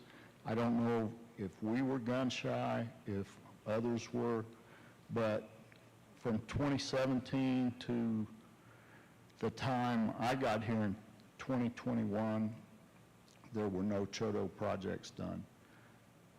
I've been looking for a Chodo project. The first step we were taking was, and what led to Sarah becoming a Chodo, is we knew that Great Plains had to transfer the 10 houses to a Chodo. We did not have a Chodo ready to accept 10 houses. So we started looking for Chodos. I met with Sarah, I met with Habitat of Humanity, and I met with Mike. And we all three talked about the future of Chodos and the houses that Great Plains had. And there just weren't a lot of organizations looking to do that. The Great Plains thing, you know which way that went. So Sarah has real estate experience. She works her program impeccably. She's on the ground working it. We've had experience with her in that regard. Her paperwork is always impeccable. We have probably 3 people when we have a problem that involves the homeless and I have to call someone. I call Family Promise, Mike, or Marie Deddy. Those are the people that deliver. They're the ones on the ground doing the work, and Family Promise has been great. They helped us with a situation with a house on 34th Street earlier this year. So, Okay. Council, you have other questions? Yes, Mr. Hampton. Thank you, Mayor. You know, this property is in Ward 5, and I have taken a look at it, and I've had to deal with it. It certainly has been on the chopping block a couple of times, but we've been able to try to save that. And I believe in Family Promise. I believe in you and what you're doing. I've heard from the DOS today about sustainability, I think. I always think of maintenance, and I think of that because there's so many old things in my ward that I see the result of non-maintenance. And I've torn down so many houses that it's just something. But I don't know. I can't tell you how you guys run your business. I don't know. There's a certain amount of money I see that's on the table. I do know that you know, maybe you can take out too big of a bite the first time. Maybe it needs to be smaller, maybe somewhat. But I certainly would like to see kind of some more deals. I'm kind of like some of the others up here from the standpoint that I would like to see more details for sustainability before committing this project. I would hate to see this project in my ward that is not finished, and then after it's finished, that the funds are not there to keep it maintained. So I say that for me and I think for my constituents, we're more concerned about the sustainability, maintenance, and that sort of thing. And I think that's just a matter of getting numbers together that show the sustainability. Thank you, Mayor. Actually, may I answer a few things about the sustainability? I'll yield to Randy. Hold on just a minute. Mr. Warren. Mayor and Council, I don't necessarily have an issue with the idea coming off of some of the stuff that's happened recently. What I think needs to happen, I mean, I'm only going to be here for another year, and that's part of the problem, and that's kind of where we got into the issues that we've had. I don't think we should enter into any of these if we don't have some type of constant and permanent reporting to the council. And I don't know if that's quarterly or every month or what, but part of the problems that we've run into is because we woke up one day and somebody said, oh, by the way, we haven't said anything about this in 8 years, and now we need to figure out how we fix it. And I don't think that's a good stewardship of the people's money. whether it's our money, our people's money, or if it's federal money or anybody else's, because as has been said, even if it's federal money, it becomes Lawtonians' money if we fail. So that would be my suggestion, is that when and if this does take place, whether it's with this group or another group or whoever, that we have in place some kind of reporting where we don't have an opportunity for this to get bad. We'll know it when it gets bad, and we'll correct it right then. So the only way that's going to happen is for a council policy, or better yet, an ordinance be in place, if it's appropriate, to assure that that happens when you or the rest of us is gone. Thank you for saying that, Mr. Gill. Tonight, you're here asking, as I read this, to purchase the property, is that correct? To start this process, or exactly what are you asking for tonight? To proceed. Okay. What I'm going to suggest, I don't know what anyone else is, I am going to make a motion to table this and bring this back up again in 60 days. Now, let me tell you why. I'm for this program. I think this will be a good program. Will it cost, can we do it and not lose our money? We need to make it quicker. We need to make it quicker. We need to make Okay. it quicker. Then So, we'll do Mr. what Gill, we have can I to. suggest you just table it, then you work with them? Okay. Okay, just table it with no dates. That would be my motion, just to Okay. table it, open it. I'd like to see this project happen. I'm all for it, but we have to know what direction we're going with the taxpayer money. We can't just throw it out there and then we're short again. And not everyone knows, as Councilman Warren said, this accounting method that we have,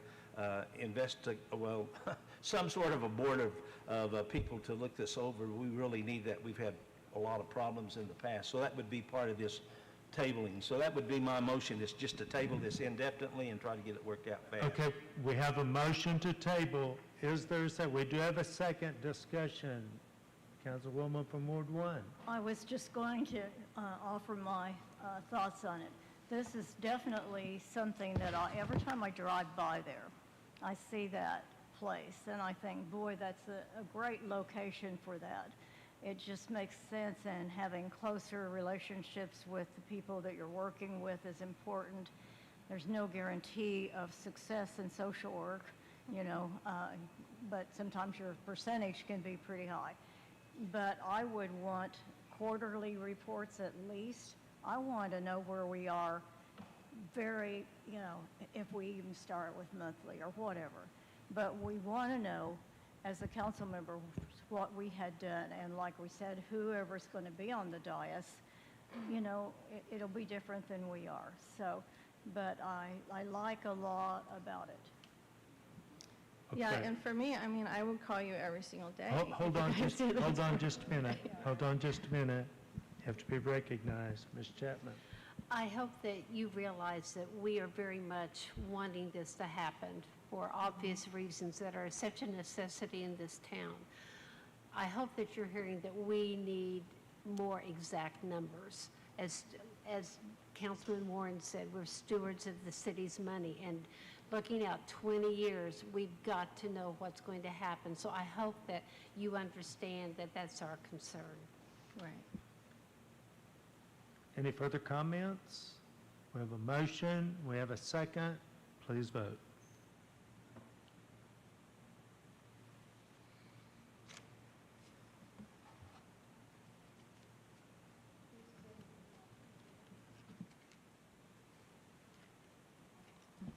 I'll call the roll. Hankins Booker? Chapman? Gill? Hampton? Uyghur?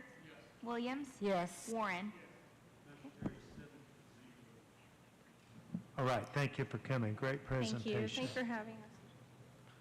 And that brings up item 39. Consider approving an ordinance pertaining to streets and sidewalks, amending section 20-1-101, Article 20-1, Chapter 20, Lawton City Code 2015, by revising the responsibility to maintain obstructions that are authorized, providing for severability, and establishing an effective date. Michael. Good evening again. This is a ordinance change, essentially just trying to put in place a requirement to maintain any approved obstructions or obstructions that have been grandfathered in through additions or annexes to the city or anything along those lines. Just make sure that those obstructions of the right-of-way are maintained. Mr. Mayor, I move to approve the ordinance, waive the reading of the ordinance, read the title only. Do we have a second? We do have a second. Please read the title. An ordinance pertaining to streets and sidewalks amending Section 20-1-101, Article 20-1, Chapter 20, Lawton City Code 2015, by revising the responsibility to maintain obstructions that are authorized, providing for severability, and establishing an effective date. Please vote.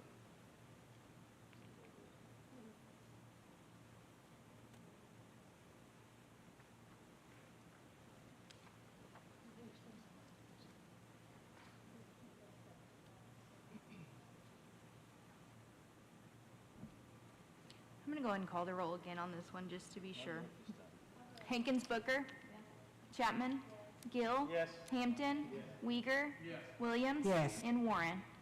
Okay. Motion carries 7-0. Bringing up item 40, consider approving an ordinance pertaining to vehicles and traffic, creating section 23-611 and Article 23-6, Chapter 23, Lawton City Code 2015, establishing regulations for the storage and parking of commercial vehicles within the downtown district, limiting long-term commercial parking in the downtown district on public streets and parking, providing for codification, providing for severability, and establishing an effective date. Michael.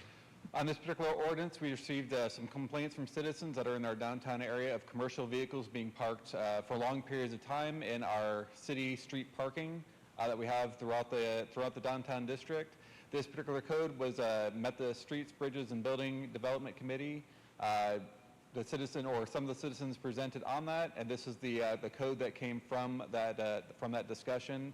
This would prohibit parking or for large commercial vehicles over 90 minutes. I believe it's 90 minutes. For at least for a certain amount of time. Sorry, I just want to make sure I have the time right on here.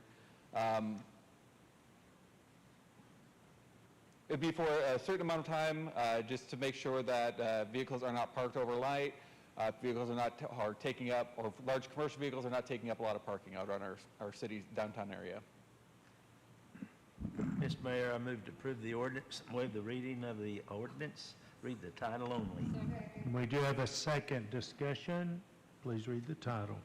An ordinance pertaining to vehicles and traffic, creating Section 23-6-611 and Article 23-6, Chapter 23, Lawton City Code 2015, establishing regulations for the storage and parking of commercial vehicles within the downtown district, limiting long-term commercial parking in the downtown district on public streets and parking, providing for codification, providing for severability, and establishing an effective date. Please call the roll.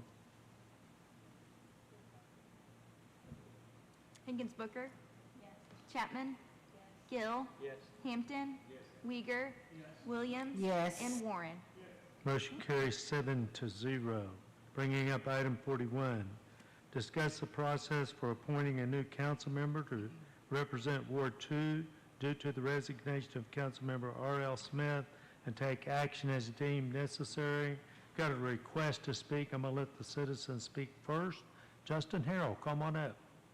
I've got your address here, Justin, so you're good to go.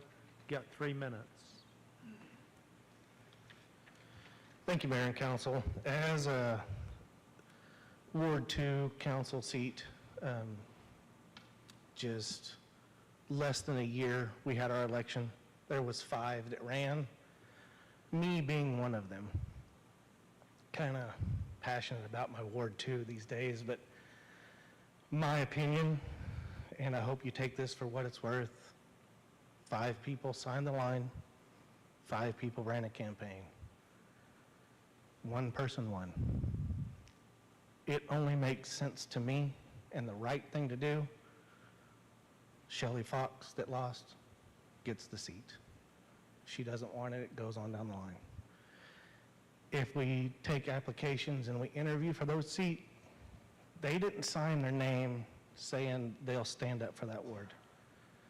They didn't run the campaign, they didn't put the signs out, they didn't go knocking on doors out in the August heat with all the rest of us. I feel if you sign your name up, you deserve it. If you don't, you can wait till the next election. Don't be afraid to do the right thing. Thank you. Thank you for coming. Okay, council, obviously we know that we had a resignation of Councilman R.L. Smith in Ward 2. And I'm going to get Garrett to speak about the charter and the state statute and what they say about that. Garrett? Okay, the process for which this will be done is similar to what Mr. Wilson announced previously. The fact that City Council will appoint someone to fill that vacancy. State statute through Title 11 Section 111, I believe, says that that vacancy has to be filled within 60 days. If it is not filled within 60 days, it would go to a special election.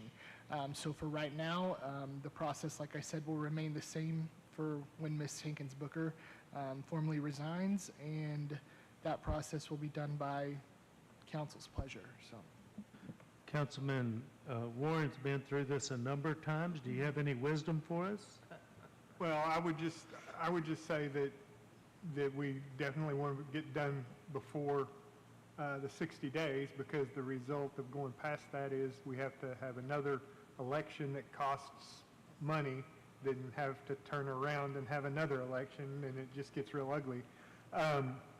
But I would also say that I think it is important for the council to take applications, because we don't know who is still interested. We don't know where people still live. I mean, everybody has to be vetted. I can tell you from experience that we've gone down to the wire before and found out that somebody had a felony or somebody had moved, or so, I mean, you just have to vet every single person, or else you end up having to do it over again. You know, when we appointed Councilman Uyghur originally, it was not just I mean, we had to jump through a bunch of hoops to do that. So I think it's a good idea to take out applications and re-vet everybody. And then pick the best person for the job, and that's not to say that it wouldn't be one of those people that ran. Okay, council, I'm going to give you a couple options here without a special meeting, okay? We can do a special meeting and make something else work, but if we take applications for roughly 30 days, up until, say, the 25th of August, then we have a council meeting on the 26th, and we can review those in executive session and then set up a special meeting to interview. That's the way we've done it before, right, Mr. Warren? If you go to the next one, I'm not sure the exact day that Mr. Warren or Mr. That R.L. Smith resigned. Does anybody know? Was it the 17th?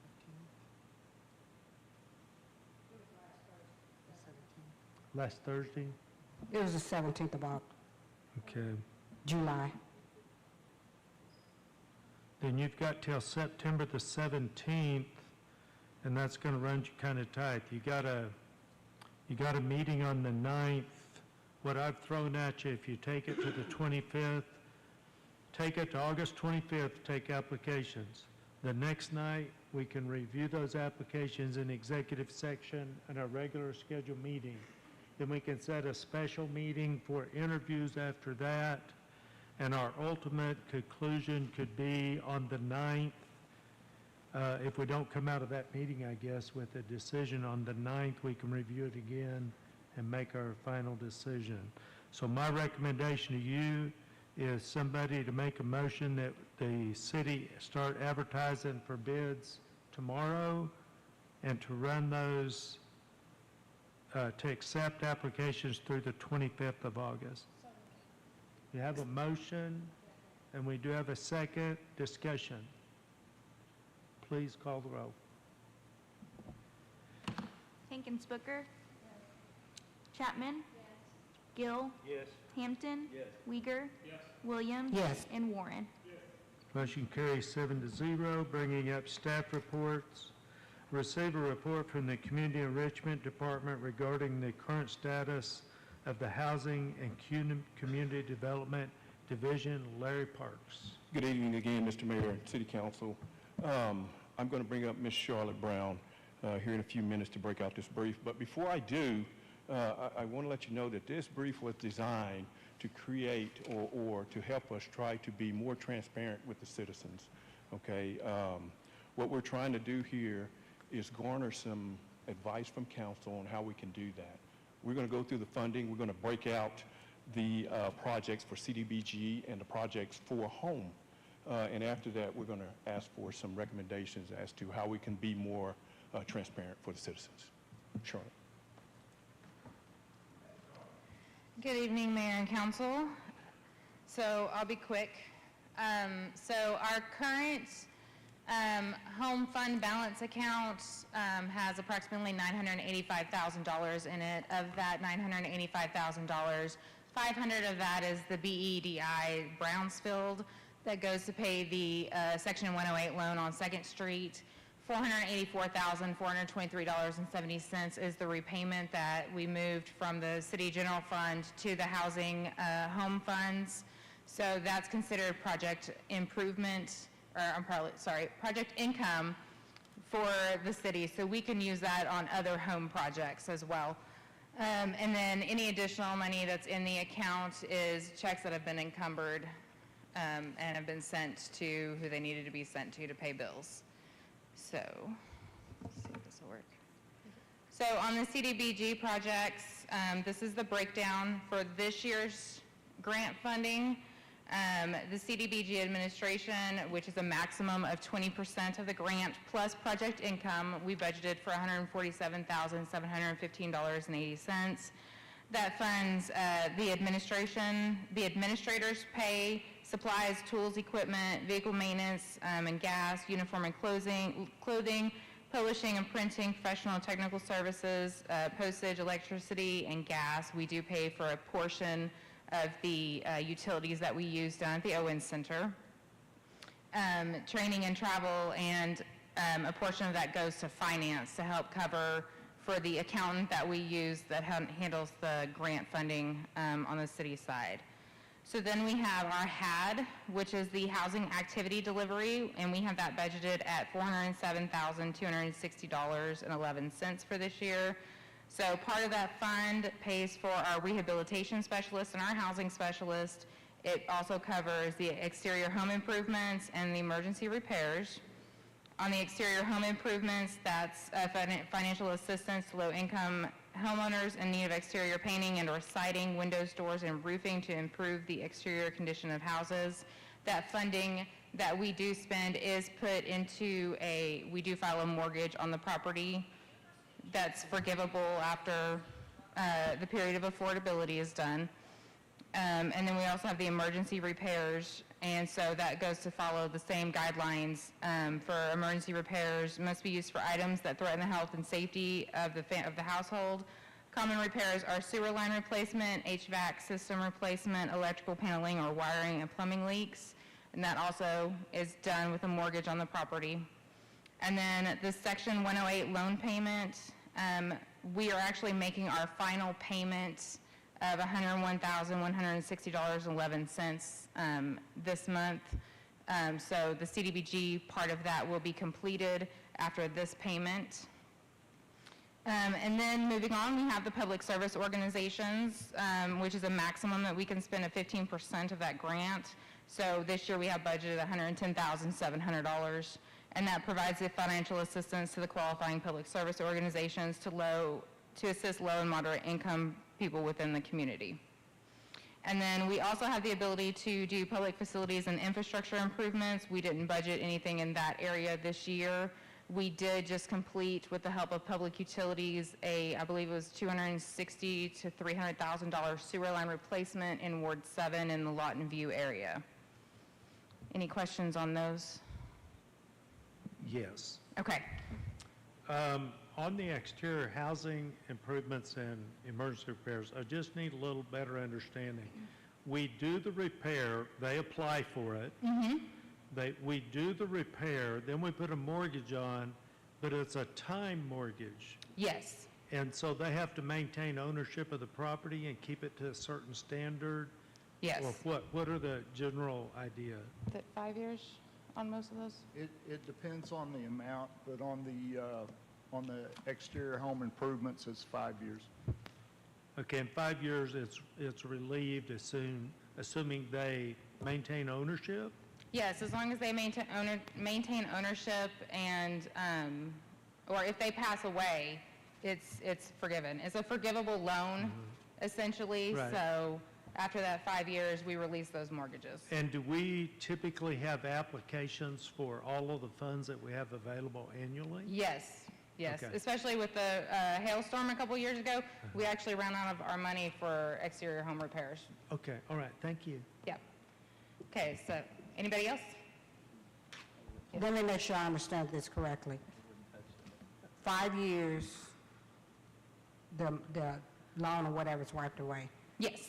But if the homeowner dies before the 5 years up, it's forgiven and the relatives don't have to pay any money? No, they don't. It's forgiven. Okay. Okay, so we're going to move on to the home projects. The home is where the CHOTO funding comes from and some of the other issues that we've had over the last few years. So 10% of the grants plus project income covers our home administration. So that funds our administrative assistants pay and any expenses, and we have that at $85,166.50. We have the whole home rehabilitation. We have that budgeted at $240,000. That provides financial assistance to low-income homeowners for whole home rehabs of their single-family dwelling. That one is limited to a maximum of $40,000 per property. So we usually, go out and say, we usually do a project up to $35,000, and then that gives us $5,000 in contingencies, and that's for a remodel of an existing structure that is owner-occupied by someone who meets the HUD low-income requirements. And once again, that's placed as a mortgage, and they have a period of affordability for that as well. Right now, I believe we have 2 that are currently undergoing whole home rehabs. We have our home specialist, our housing specialist, stays on top of those to make sure that the projects are done in a timely manner, and so that we can get the homeowners back into their houses and living comfortably again. We do also provide a first-time homebuyers assistance. It's $15,000, but it's $14,999.99. And that assists in the form of down payment and closing costs for low-income households with homeownership abilities or opportunities. This is to help people that wouldn't normally qualify for down payment assistance be able to get into the house. We just did one right at the end of the fiscal year. It was the first one we'd done in 3 years because we hadn't had anybody that had applied and qualified, and we currently have 2 more that are in the works. So we're actually seeing progress in that one. And then we have the CHOTO set aside, which is the minimum 15% of the grant. So this fiscal year is the $55,149.82. So that's to provide financial assistance to a qualifying CHOTO in the rehabilitation of existing rental homes for low moderate income housing units or in the construction of new affordable housing units. And then we also have the tenant-based rental assistance, the TBRA, which is budgeted at $200,000 this year. That is to provide financial assistance to the local housing authority and certified CHOTOs for a tenant-based rental assistance program to prevent homelessness. Are you wanting a question? Yes. Because yes. I have one. Yes, ma'am, sir. Which area is it that has gotten us in trouble where we've had to repay money? It's not on this list because we don't do it anymore. And what area was that? That was it was the home projects. It was one of the it was the rehabilitation on the Northwest Cherry Street property. It was a complete rehab of the property in order to sell, so it was essentially a flip. Okay, well then, I probably missed something. You probably answered this, but you get to answer it again, where it says whole home rehabilitation, $240,000. What does the $240,000 mean? So that, we budgeted to do 7 whole home rehabs this year. We're limited to $40,000 a piece on the whole home rehabs. And that's the area that HUD has told us that we excel at, and that's what we need to stick to. I thought, okay, all right, go on. So, Unless there's another no, question. Yes, Ms. any other Williams. questions? Charlotte, you said 40,000 for 7? Is it 6? Oh, 6. I was going to say Yeah. your math would be off. Yeah, Okay. it's 6. I'm sorry, I apologize. Ms. Williams. What is the, you said low-income households, the first-time home The buyers? first-time home buyers, yes. What is the dollar amount for low-income? I don't have that off the top of my head, and it depends on how many family members are in the house. It changes every year on June 15th. It goes up. It went up a little more this year. I can send you that information. Oh, okay, thank you. Mr. Warren. Just a quick question. Do we ever work with PSO, EAP, EP, whatever their name is?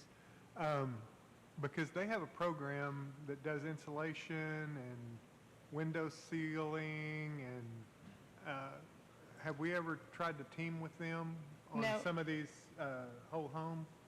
I don't believe so, but that is a very good idea, so we can definitely look into that Other questions? with PSO. Yeah, Okay, go ahead. that's all I've got. So if you guys have any additional questions or any guidance on other things you would like to see from us? Well, I think 2 council members already weighed in on reporting. I think the reporting is important, but I think auditing is important.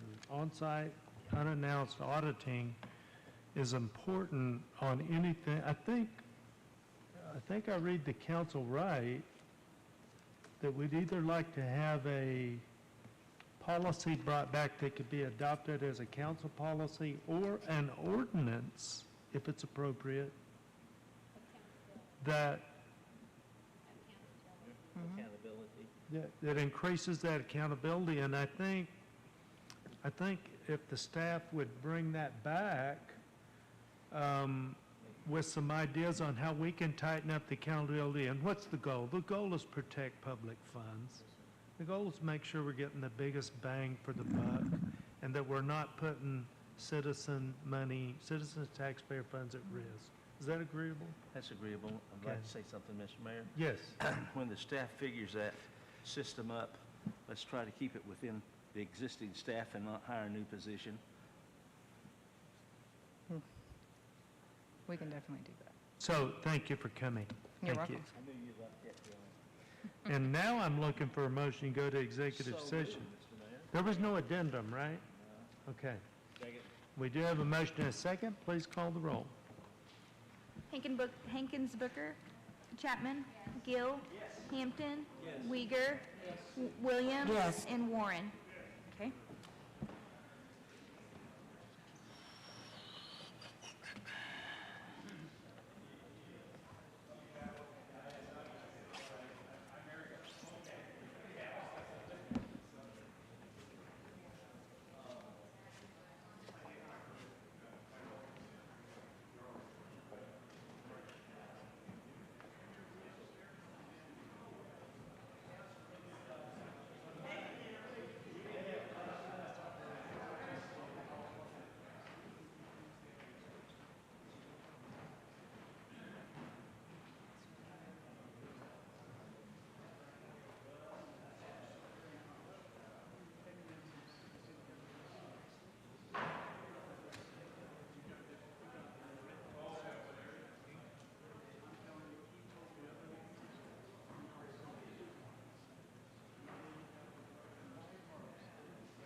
Okay, we are back from executive session, and I need a motion to return.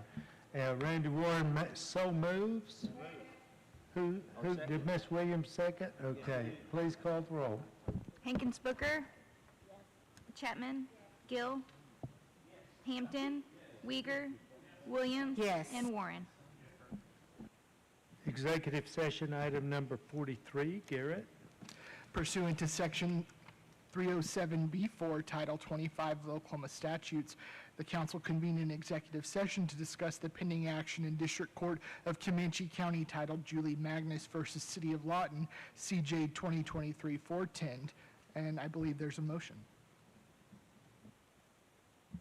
Yes, Mayor, City Council, I move to authorize the city attorney to engage in mediation for the pending case in the Magnus versus City of Lawton, case number CJ 23410, and to appoint council members Alan Hampton and George Gill as the city's representative at the mediation. Motion and a second, please call the roll. Hankins Booker? Gill? Chapman? Uyghur? Hampton? Warren? Williams? Yes. Motion carries. Item number 44, Garrett. Pursuant to Section 307B1, Title 25 Oklahoma statutes, the council convened an executive session to discuss the recruitment and selection process for the position of city attorney, including potential candidates and the contracted recruitment firm. No action is necessary. And do I have motion for adjournment?